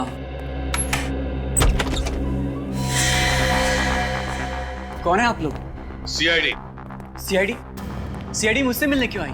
अनुष्का का खून हो गया है। क्या? अनुष्का का खून हो गया? हाँ, अनुष्का का खून हो गया। लेकिन ये सब कैसे हो सर? तो एक लंबी कहानी है राहुल, मगर हमें शक है कि अनुष्का का खून तुमने किया है। क्या सर, आप मुझ पर शक कर रहे हैं? जी हाँ। अनुष्का से मैं बहुत प्यार करता था सर, बहुत प्यार। अब से उसकी मौत की खबर सुनकर मेरी हंसती खेलती जिंदगी में आग लग गई है सर। मुझे जीने का कोई मकसद नजर नहीं आ रहा है। और आप लोग कह रहे हैं कि अनुष्का को मैंने मारा है। ये सब डायलॉग बोलने में और सुनने में अच्छे लगते हैं, लेकिन एक बात ध्यान में रखना कि तुम्हारे और अनुष्का के बीच में कंप्यूटर पे जो चैटिंग चलती थी ना, वो चैट्स हमने पढ़ लिए। चैट्स? जी हाँ, चैट्स। पिछले कुछ दिनों से आपका झगड़ा हो रहा था ना अनुष्का के साथ? जी हाँ सर, क्योंकि वो चाहती थी कि शादी के बाद हम अलग रहे। अब आप ही बताइए सर, बीवी के लिए माँ बाप को छोड़ देना अच्छी बात है क्या? हो सकता है इसी वजह से तुमने अनुष्का को बिल्डिंग के ऊपर से फेंक दिया। यानी अनुष्का की मौत बिल्डिंग से नीचे गिरकर हुई है? हाँ। अनुष्का मेरी जिंदगी का बहुत अहम हिस्सा थी सर। वही मेरे जीने की वजह थी। लगता है राहुल जी को फिल्में देखने का बड़ा शौक है। एक के बाद एक डायलॉग मारे जा रहे हैं। ये डायलॉग नहीं है सर, ये डायलॉग नहीं, ये मेरी दिल की भावना है। मैं तो अपनी शादी की प्लानिंग कर रहा था। सर आपको यकीन नहीं हो रहा है ना? एक मिनट।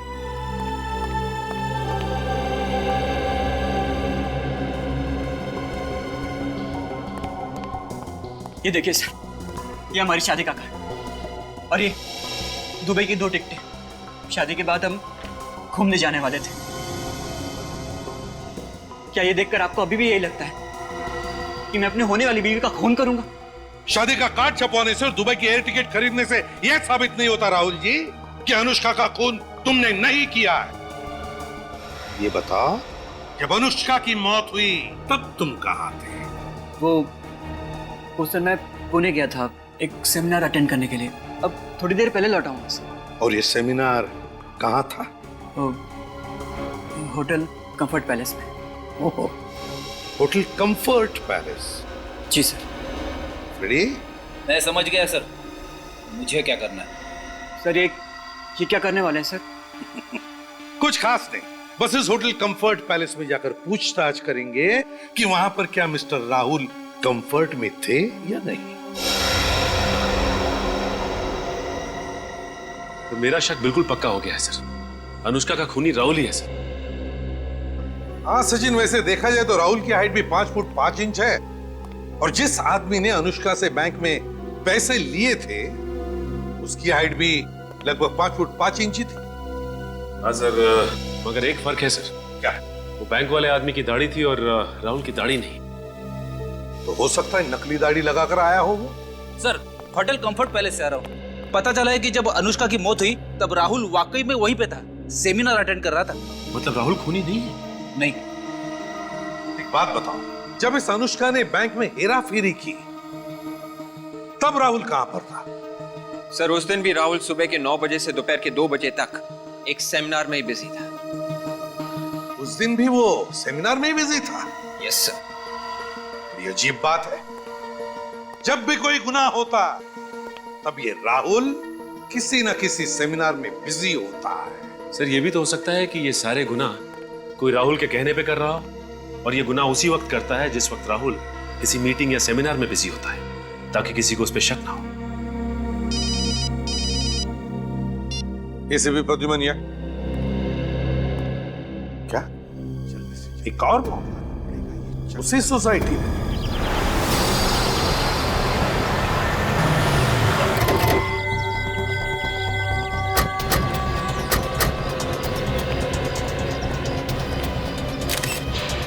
एक ही दिन में 2 मौत, उसी बिल्डिंग में, उसी तरीके से।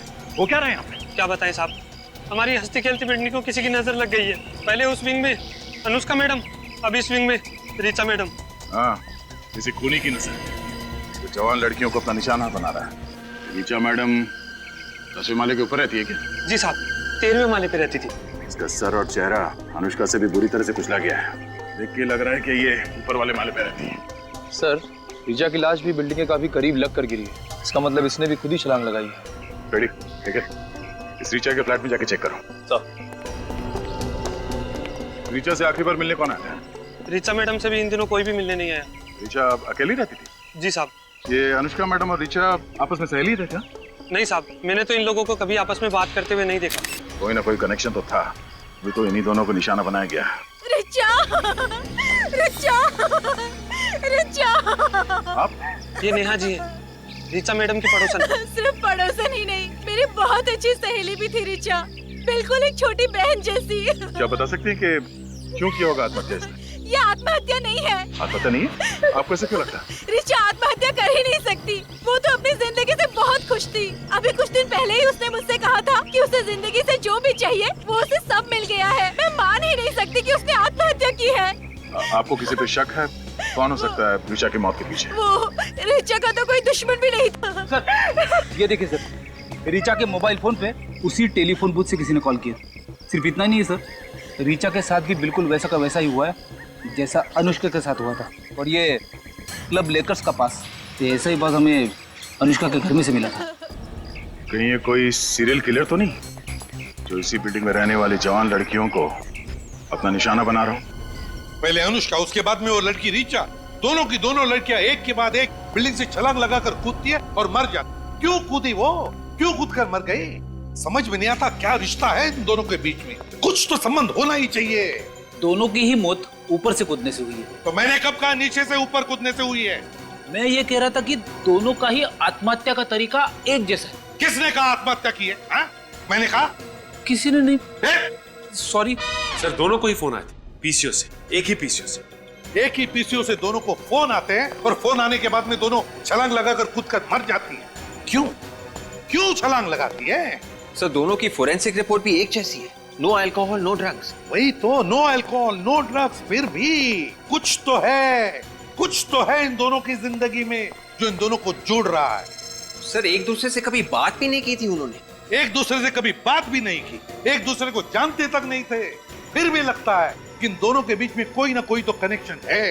कुछ ना कुछ तो है, कुछ तो है वो एक्स फैक्टर। सर वो लेकर्स क्लब के पास जो अनुष्का और ऋचा दोनों के घर से मिले थे। हाँ, वो लेकर्स क्लब के डिस्को के पास। और ये दोनों भी लड़कियां उस लेकर्स क्लब के डिस्को में जाती थी। दोनों भी लड़कियां। सर दोनों अकेली रहती थी और दोनों के फैमिलीज भी यहाँ पे नहीं थे। और सर अनुष्का और ऋचा दोनों की ही फैमिलीज मिडिल क्लास फैमिलीज है। दोनों अकेली रहती थी, दोनों एक दूसरे को जानती नहीं थी, दोनों मिडिल क्लास फैमिली की थी और दोनों उस लेकर्स क्लब के डिस्को में भी जाती थी। कुछ ना कुछ तो कनेक्शन है, मगर क्या क्या हो सकता है कनेक्शन? एक काम करो, इस रीचा के बारे में पूरी पूछताछ करो, पूरी पूछताछ करो। पता लगा उसने बैंक में से कितने पैसे निकाले और कहां-कहां ये पैसे उड़ाए। तो क्या मदद कर सकता हूं मैं आपकी? मैनेजर साहब जरा ये अकाउंट नंबर देखिए। ये किसी ऋचा एम नाम की लड़की का है क्या? जी हाँ सर, ये अकाउंट नंबर ऋचा का ही है। एक खतरनाक मोड़ पे पहुंच गया ये केस। इस अकाउंट से ऋचा ने पैसे निकाले? एक मिनट, कितना पैसा निकाला? क्या हुआ? कितना कितना पैसा निकाला? 2 लाख रुपए। लगातार एटीएम से पैसे निकाल रही है ये। है नहीं मैनेजर साहब, थी इस ऋचा का खून हो गया है। क्या खून हो गया? जी हाँ। ये किस एटीएम से पैसे निकाल रही थी? एमडी रोड से एक ही एटीएम से निकाल रही थी ये पैसे। सर कमाल की बात है, ऋचा जिस सोसाइटी में रह रही थी वो शहर के एक तरफ है और जिस एटीएम से पैसे निकाल रही थी वो शहर की दूसरी तरफ, उसके घर से इतनी दूर। ये बात तो है। अच्छा, इसने सिर्फ पैसे निकाले या किसी को पैसे दिए भी हैं? हाल ही में कोई ट्रांजैक्शन हुआ है? हाँ, हाल ही का ट्रांजैक्शन एक टैक्सी सर्विस एजेंसी में हुआ था। Taxi service? हाँ, taxi service, wheels taxi service. Wheels taxi service.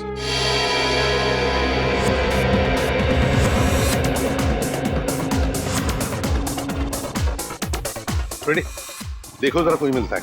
Excuse me sir, आप लोग अंदर नहीं जा सकते। क्यों नहीं जा सकते? क्योंकि सर हमारे डिस्को में सिर्फ कपल्स आ सकते हैं, सिंगल लोग नहीं। अच्छा, तो उस लड़की को क्यों जाने दिया? क्योंकि सर सिंगल लड़कियां जा सकती हैं लेकिन सिंगल लड़के नहीं। अरे वाह, हम मर्दों के साथ ऐसा भेदभाव क्यों? क्योंकि सर सिंगल लड़कियां अंदर जाके हल्ला गुल्ला नहीं करती हैं, कोई झगड़ा वगैरह नहीं करती हैं। पर आप जैसे सिंगल लोग तो। हम लोग क्या हल्ला गुल्ला या झगड़ा करने वाले लगते हैं? नहीं सर, ऐसी तो कोई बात नहीं है, पर ऐसे ही हम किसी के लिए अपने रूल्स नहीं तोड़ सकते। सीआईडी के लिए भी नहीं? सीआईडी? हाँ CID. I am very sorry sir, पर अगर आप पहले बता देते तो।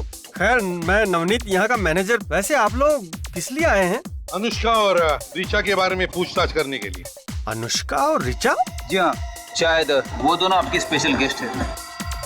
जी बिल्कुल, वो दोनों अक्सर हमारे यहाँ पार्टी करने के लिए आती रहती हैं, पर आज तो वो दोनों यहाँ नहीं आई हैं। आगे कभी आएंगी भी नहीं। क्यों सर, उन दोनों ने कुछ गलत किया है? नहीं देखो नवनीत, ये बात नहीं है। तुम सिर्फ इतना बताओ कि ये दोनों क्या अकेली ही यहाँ पर आती थी या कोई साथ में भी होता था उनके? सर जहाँ तक मुझे याद है अनुष्का तो अपने बॉयफ्रेंड राहुल के साथ आती है, पर ऋचा तो हमेशा अकेली आती है। क्या ये एक दूसरे को जानती थी? कभी एक दूसरे से बातें करती थी? सर मैंने तो उन दोनों को कभी आपस में बातचीत करते हुए नहीं देखा। आखिरी बार कब आई? आखिरी बार यही कोई 2 हफ्ते पहले। हमारे यहाँ एक स्पेशल पार्टी थी। Special party? जी सर, दरअसल वो दोनों लड़कियां हमारे स्पेशल गेस्ट की लिस्ट में हैं, इसलिए हमारे यहाँ जब भी कोई खास पार्टी होती है तो हम हमारे स्पेशल गेस्ट को इस तरह के स्पेशल इनविटेशन पास। स्पेशल पार्टी के लिए स्पेशल इनविटेशन, स्पेशल गेस्ट के लिए, तो उन स्पेशल गेस्ट की लिस्ट भी होगी तुम्हारे पास? हाँ सर है, मगर वो तो रॉबी के पास है। कौन है ये रॉबी? बुलाओ उसे। सर रॉबी तो अभी तक आया नहीं है। तो फिर वो जहाँ पर भी है फोन करो उसे, उससे कहो कि सारा काम छोड़कर अभी इसी वक्त यहाँ आ जाए। जी जी सर। और उसे ये मत बताना कि हम लोग यहाँ पर आए हैं। अरे भाई टैक्सी आपकी बिल्डिंग तक आ रही है। अरे पहुंच जाएगी, टाइम पे पहुंचेगी, मैं कह रहा हूँ ना। टाइम पे पहुंच जाएगी, फिक्र मत। हाँ एक कहिए सर, कहाँ के लिए चाहिए आपको टैक्सी? नहीं, टैक्सी नहीं चाहिए। हमें ये बताइए कि हाल ही में आपके यहाँ से रिचा एम नाम की लड़की ने टैक्सी बुक की थी क्या? एक मिनट सर। हाँ सर, रिचा एम नाम की लड़की ने 2 दिन पहले हमारे यहाँ से टैक्सी बुक की थी। उसने एमपी रोड से तिलक मार्केट रोड तक बुक की थी। सर पूरे 7 किलोमीटर तक गई थी। कौन सा ड्राइवर लेके गया था? सर तालगुन। तालगुन? आसपास है तो बुलाइए जरा। एक मिनट सर। बिट्टू, तालगुन है आसपास? है? जरा केबिन में भेजना जल्दी। सर अभी आ रहा हूं। सर तालगुन। जी साहब, आपने बुलाया? तालगुन ये बताओ, 2 दिन पहले यानी 25 तारीख को रिचा नाम की एक लड़की को तिलक मार्केट ले गए थे एमबी रोड से? रिचा तिलक मार्केट? जी हाँ साहब। तो रास्ते में वो किसी से मिली थी क्या, या फिर गाड़ी के अंदर किसी से फोन पे बात कर रही हो कुछ? नहीं साहब, फोन पर बात करते हुए मैंने नहीं सुना साहब। रास्ते भर चुपचाप बैठी थी और ना ही किसी मिली थी। अच्छा, कुछ घबराई हुई थी क्या? घबराई हुई तो नहीं लग रही थी साहब, लेकिन हाँ साहब, तिलक मार्केट जैसे हम पहुंचे किसी को ढूंढने लगी थी। ढूंढने लगी थी? अच्छा ठीक, तुम जा सकते हो। जी सर। सर पैसे तो उसने तिलक मार्केट में किसी को दे दिए होंगे। मुझे लग रहा है सचिन, जिससे वो मार्केट में मिली थी वही उसका खूनी है। और कितनी देर लगेगी रॉबी को आने में? कभी भी आ सकता है सर। और वैसे आपने बताया नहीं कि बात क्या है? बात बहुत सीरियस है नवनीत। रिचा और अनुष्का दोनों के खून हो गए। खून? व्हाट? खून? अरे रॉबी तुम आ गए? सर आप, ये लोग सीआईडी से? सीआईडी? ये सब कैसे हो गया? I mean, रिचा और अनुष्का तो दोनों बहुत ही अच्छी लड़कियां थी। हाँ ये तो हमें भी पता है कि बहुत अच्छी लड़कियां थी, एक ही सोसाइटी में रहती थी और जिंदगी के साथ खुश भी थी। और उनके घरों में से हमें ये तुम्हारे इस क्लब का स्पेशल इनविटेशन कार्ड भी मिला है। हमारे क्लब का स्पेशल इनविटेशन पास? हाँ, जो तुम लोग स्पेशल गेस्ट को भेजते हो स्पेशल पार्टी में बुलाने के लिए, है ना? हाँ मगर सर, इस पास से इन दोनों के खून का क्या संबंध है? वही पता लगाने के लिए हम यहाँ पर आए हैं। वो स्पेशल गेस्ट की लिस्ट चाहिए हमें। सर वो हमारे स्पेशल गेस्ट सारे जाने माने लोग हैं और उनमें से कोई भी ऐसा गलत काम नहीं कर सकता। कौन सही है कौन गलत है इसका फैसला हम करेंगे, समझे?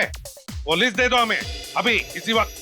सर ये रिचा 2 लाख रुपए निकाल के एमवी रोड के एटीएम से सीधा वहां से टैक्सी पकड़ के तिलक मार्केट गई, जहां पे वो किसी को ढूंढ रही थी। शायद हो सकता है वो आदमी जो उसके खून में शामिल है। सचिन, जरूर उस तिलक मार्केट एरिया में कोई ऐसा आदमी है जिसने इस रिचा को अपने जाल में फंसाया है और उसके पैसे ऐंठ लिए और फिर उस बेचारी की जिंदगी नरक में बदल दी।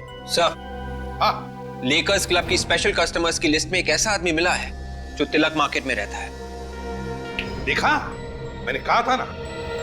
नाम क्या है इस लेकर्स क्लब के स्पेशल गेस्ट का? Manish. Manish. Lakers club disco इस मनीष से डिस्को डांस करवाते हैं। मनीष, मनीष। तो लगता है ये मनीष भाग गया। हम लोग के आने की खबर उससे पहले से लग गई थी। अरे भाग के जाएगा कहां वो? ढूंढो उसे। देखो कहीं तो छुप के बैठा होगा। मनीष, मनीष, मनीष।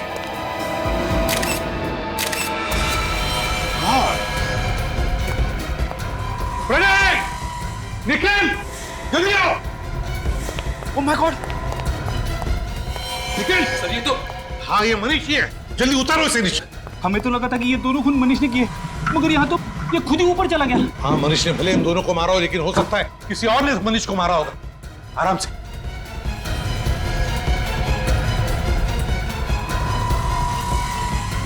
संभल के, संभल के। रखो।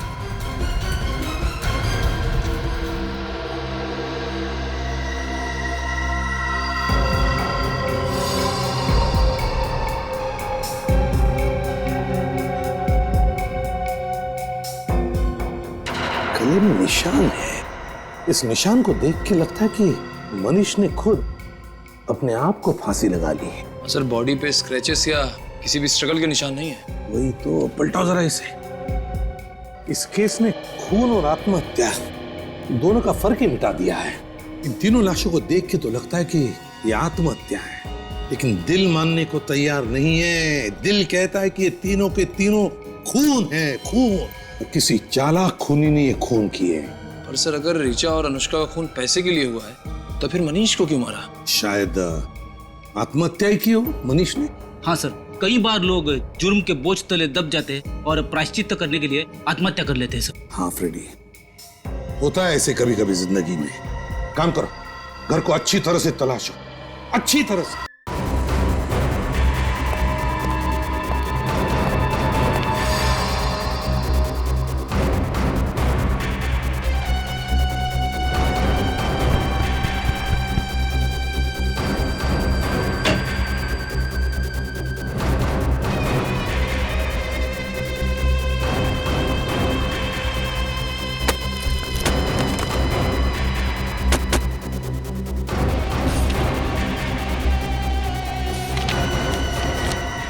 फोटो के टुकड़े।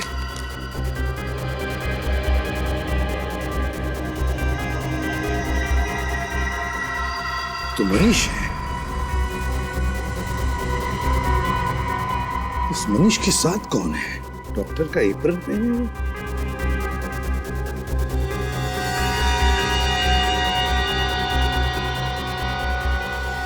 ये कौन हो सकता है? डॉक्टर साक्षी।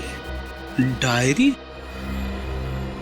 मनीष, डॉक्टर साक्षी और मनीष, ये फोटो फाड़े क्यों? सर, ये डायरी मिली है। Diary? Patients list recommended to doctor Sakshi. यही तो है डॉक्टर साक्षी।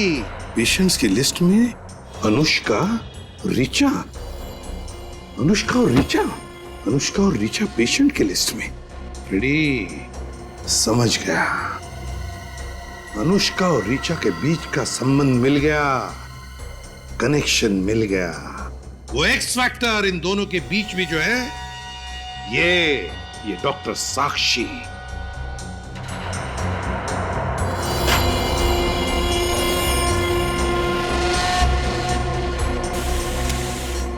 लेकिन एक बात समझ में नहीं आ रही है, इस डॉक्टर साक्षी के पेशेंट की लिस्ट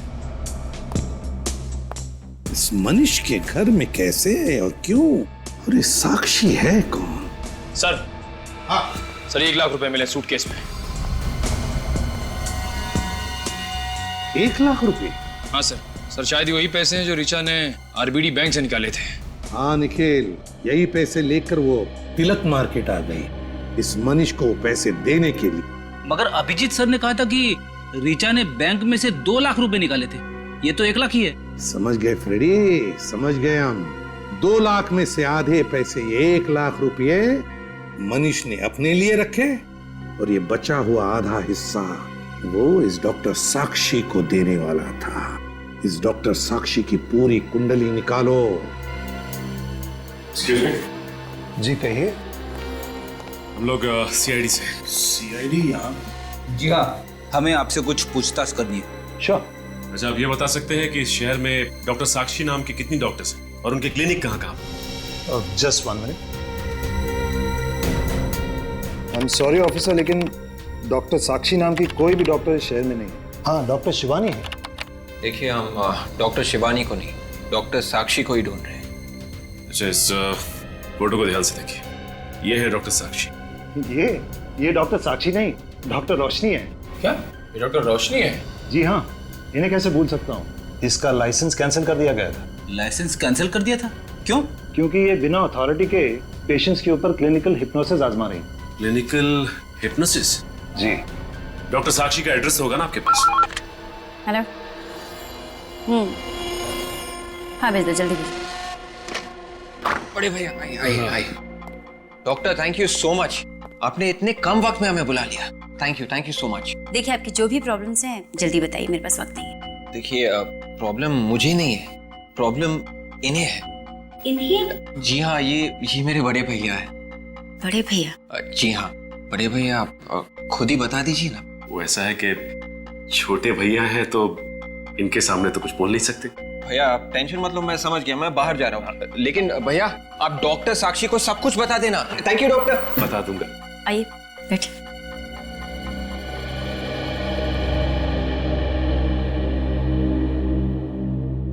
अब बताइए आपकी क्या प्रॉब्लम है? एक लड़की ने मेरा दिल तोड़ दिया है। वो क्या है कि सोते जागते उठते बैठते हर वक्त दिल में सिर्फ उसी का ख्याल रहता है। ओह, यही प्रॉब्लम है आपकी? जी वैसे आपके पास इसका इलाज तो होगा ना? उस लड़की की सारी यादें मेरे दिमाग से हमेशा हमेशा के लिए निकाल दें और जिससे मैं सब कुछ भुला के एक नई जिंदगी शुरू कर सकूं। एक मिनट, आपसे ये किसने कहा कि मैं ऐसा कुछ कर सकती? अरे मैडम, मैंने आपकी काफी तारीफें सुनी। आपके पास तो दिमाग की बीमारी का हर इलाज है और मुझे पूरा यकीन है कि आप मेरा इलाज भी कर सकती हैं। जी, मैं आपका इलाज कर सकती हूँ। ये हुई ना बात।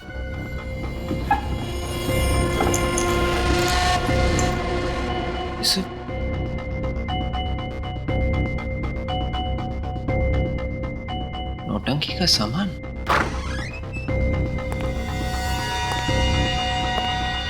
काम हो गया। जिन सबूतों की तलाश में हम लोग आए थे वो सारे सबूत मिल गए हैं। हमने यहाँ आके अपना समय बर्बाद किया है। डॉक्टर साक्षी और उनके क्लिनिक का तीनों के खून से कोई लेना देना नहीं। आप ऐसा क्यों कह रहे हैं?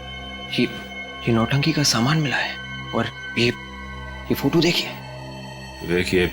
बेबुनियाद सबूत इकट्ठे करके साक्षी को फंसाने की कोशिश मत करो। असली खूनी को ढूंढो। लेकिन ये जो सबूत मिले हैं ये यही साबित करते हैं कि डॉक्टर साक्षी ही खूनी है। तुम मेरे जूनियर हो, जुबान मत चलाओ मुझसे। मैं इस तरह से काम नहीं कर सकता। मैं घर जा रहा हूँ, तुम भी जाओ। सर, ये देखिए सर, ये वही सारा नौटंकी का सामान है जिसे पहनकर वो आदमी बैंक गया था। कहां से मिला है तुम्हें? डॉक्टर साक्षी के क्लिनिक में से। क्या कहा? डॉक्टर साक्षी के क्लिनिक से? जी सर। तो क्या डॉक्टर साक्षी? हाँ सर, मगर सर सचिन सर मानने को तैयार ही नहीं कि डॉक्टर साक्षी खूनी है। ये भी तो हो सकता है कि खूनी कोई दूसरा हो और वो डॉक्टर साक्षी को फंसाना चाहता है। नहीं सर, ये देखिए, ये मैंने क्लिनिक की रिकॉर्ड्स की फोटो खींची है। इसमें साफ साफ लिखा है कि डॉक्टर साक्षी ने रिचा और अनुष्का को हिप्नोटाइज किया था। डॉक्टर साक्षी अनुष्का और रिचा को हिप्नोटाइज करती थी? तो फिर कहीं ऐसा तो नहीं कि कल जब इन दोनों लड़कियों ने बिल्डिंग से छलांग लगाई उस वक्त उन दोनों को हिप्नोटाइज किया गया था? यही हुआ है सर। जब अनुष्का और रिचा ने पैसे निकाले थे तब डॉक्टर साक्षी के बैंक अकाउंट में धन की वर्षा हुई थी। तो फिर जब सारे सबूत इस डॉक्टर साक्षी के खिलाफ है तो फिर सचिन मानने को तैयार क्यों नहीं है? पता नहीं सर, बड़ा अजीब सा बर्ताव कर रहे थे। जब मैंने उन्हें ये सारे सबूत दिखाए थे तो नाराज होकर घर चले गए। अरे सचिन नाराज होकर घर चला गया? अजीब सा बर्ताव कर रहा था, क्यों?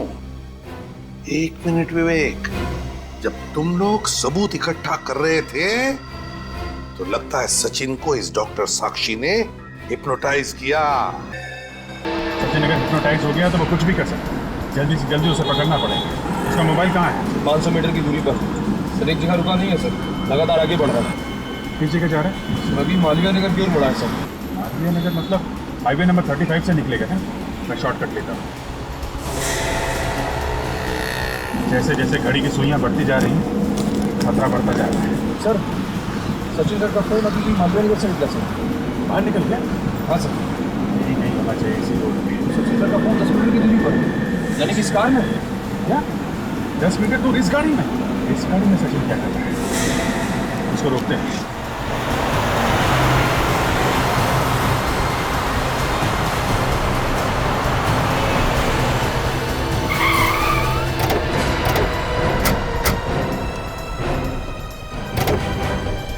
क्या बदतमीजी है ये? सचिन कहाँ है? कहाँ छुपा रखा उसे? जैसे को तैसा दिया, उसके नहले पे दहला फेंका। मालूम है ना तुम किससे टक्कर ले रही हो? आपको पता है आप किससे टक्कर ले रही? क्या सोचा था कि बेवकूफ सचिन मरीज की एक्टिंग करके मुझे उल्लू बना देगा? देखो मैं पूछ रहा हूँ सचिन कहाँ है? सचिन भी बहुत जल्द वहीं पहुंच जाएगा जहां अनुष्का, ऋचा, मनीष पहुंच गए। सचिन सर को अगर कुछ हुआ ना तो अंजाम बहुत बुरा का, समझे? ओ बोल बच्चन, चुप करो वरना तुम्हें भी हिप्नोटाइज कर दूंगी। नहीं देखो, तुम सचिन को कुछ मत करो प्लीज। बताओ सचिन कहाँ है, उसको छोड़ दो प्लीज। छोड़ दूंगी अगर सीआईडी मुझे इस बात की गारंटी दे कि वो मेरा पीछा करना छोड़ दे। ठीक है, हम तुम्हें जाने देंगे, लेकिन अब तो बताओ सचिन कहाँ है। बता दूंगी, लेकिन अभी नहीं। इस पर्टिकुलर लोकेशन से बाहर जाने के बाद एसएमएस करके बता दूंगी। अरे अगर तुमने धोखा दिया तो? अब इतना विश्वास तो करना ही पड़ेगा आपको सर। जल्दी कीजिए, सोचने में वक्त बर्बाद मत कीजिए। अगर देर हो गई तो सचिन के मौत के जिम्मेदार आप दोनों होंगे। ठीक है, तुम जा सकते हो। Thank you. निखिल, तुम जरा गाड़ी में जाओ, मैं थोड़ा टहल के आता हूँ। अरे समझा करो यार, है? एसीपी साहब को फोन कर देना।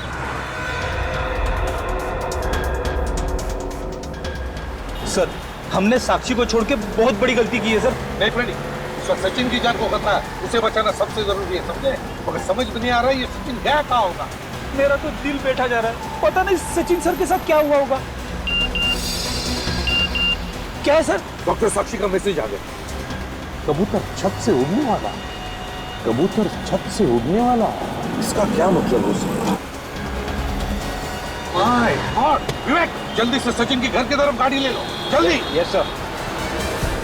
सचिन घर की छत पर खड़ा है। मतलब सर, सचिन सर के साथ भी वही होगा जो अनुष्का और ऋचा के साथ हुआ था? चुप रहो फ्रेंडी, रो मत। जल्दी विवेक। Yes sir.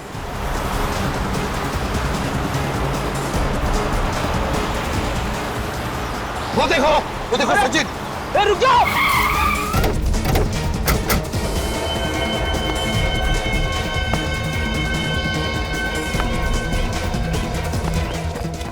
ए, रुक जाओ।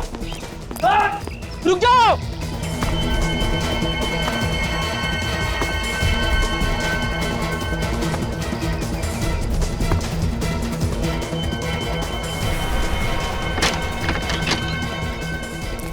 बचन! बचन! नीचे उतरो! बचन! उतरो नीचे! बचन! पागल हो गया तो! उतरो नीचे! मैं अपने आप को बहुत हल्का महसूस कर रहा हूँ। ऐसा लगता है कि इन पक्षियों की तरह आसमान में उड़ जाऊं। देखो सचिन, तुम्हारा दिमाग ठिकाने पर नहीं है। उतरो नीचे! And that's an order. मैं इन सारी चीजों से बहुत आगे निकल चुका हूँ। My God! अब इस जीवन में मेरा कोई काम नहीं। देखो सचिन, मैं जा रहा हूँ।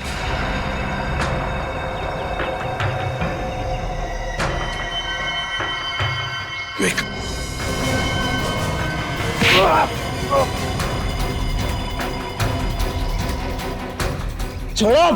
छोड़ो मुझे।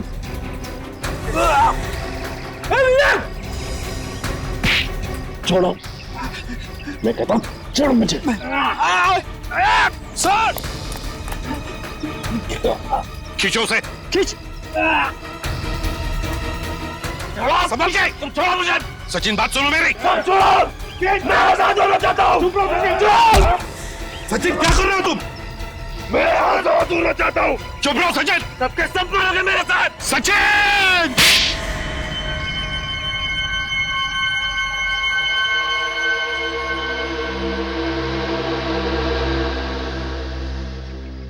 सर, यहाँ पे? अब ये मत पूछना कि तुम कहाँ हो। तुम अपने घर के छत पर हो, समझे? घर के छत पे कैसे? डॉक्टर साक्षी की वजह से। डॉक्टर साक्षी ने तुम्हें हिप्नोटाइज किया सचिन, हिप्नोटाइज। साक्षी?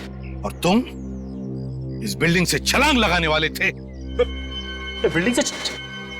सर, इस डॉक्टर साक्षी को जल्दी से जल्दी जेल में नहीं भेजा गया तो वो और भी मासूम लोगों की जान को खतरे में डाल सकती है सर। हाँ फ्रेडी,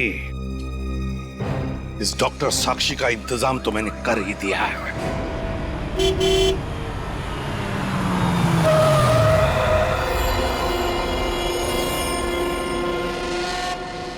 जल्दी खोलिए। जितनी जल्दी इन सीआईडी वालों से दूर चली जाओ, जान छूटे।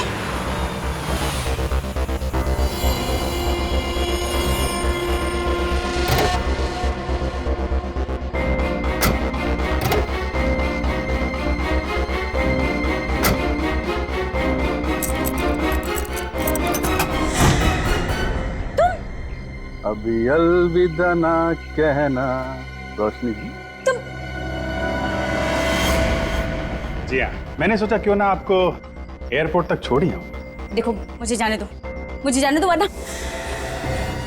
बाप रे बाप, गन? देखिए रोशनी जी, बुरा मत मानिए, एक बात कहता हूँ, आपके हाथ में गन नहीं, हथकड़ी ज्यादा अच्छी लगेगी। बकवास बंद करो, पीछे घूम जा, भाग जाओ यहाँ से। देखिए, ना तो मैं भाग सकता हूँ ना आपको भागने दे सकता हूँ। क्या करूँ, अब ड्यूटी है, आप समझने की कोशिश कीजिए। चले जाओ वरना मैं गोली चला दूँ।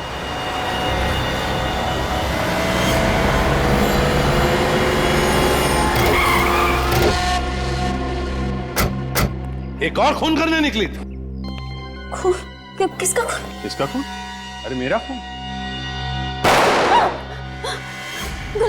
गोली में चलाई, मैं सब बताती हूँ।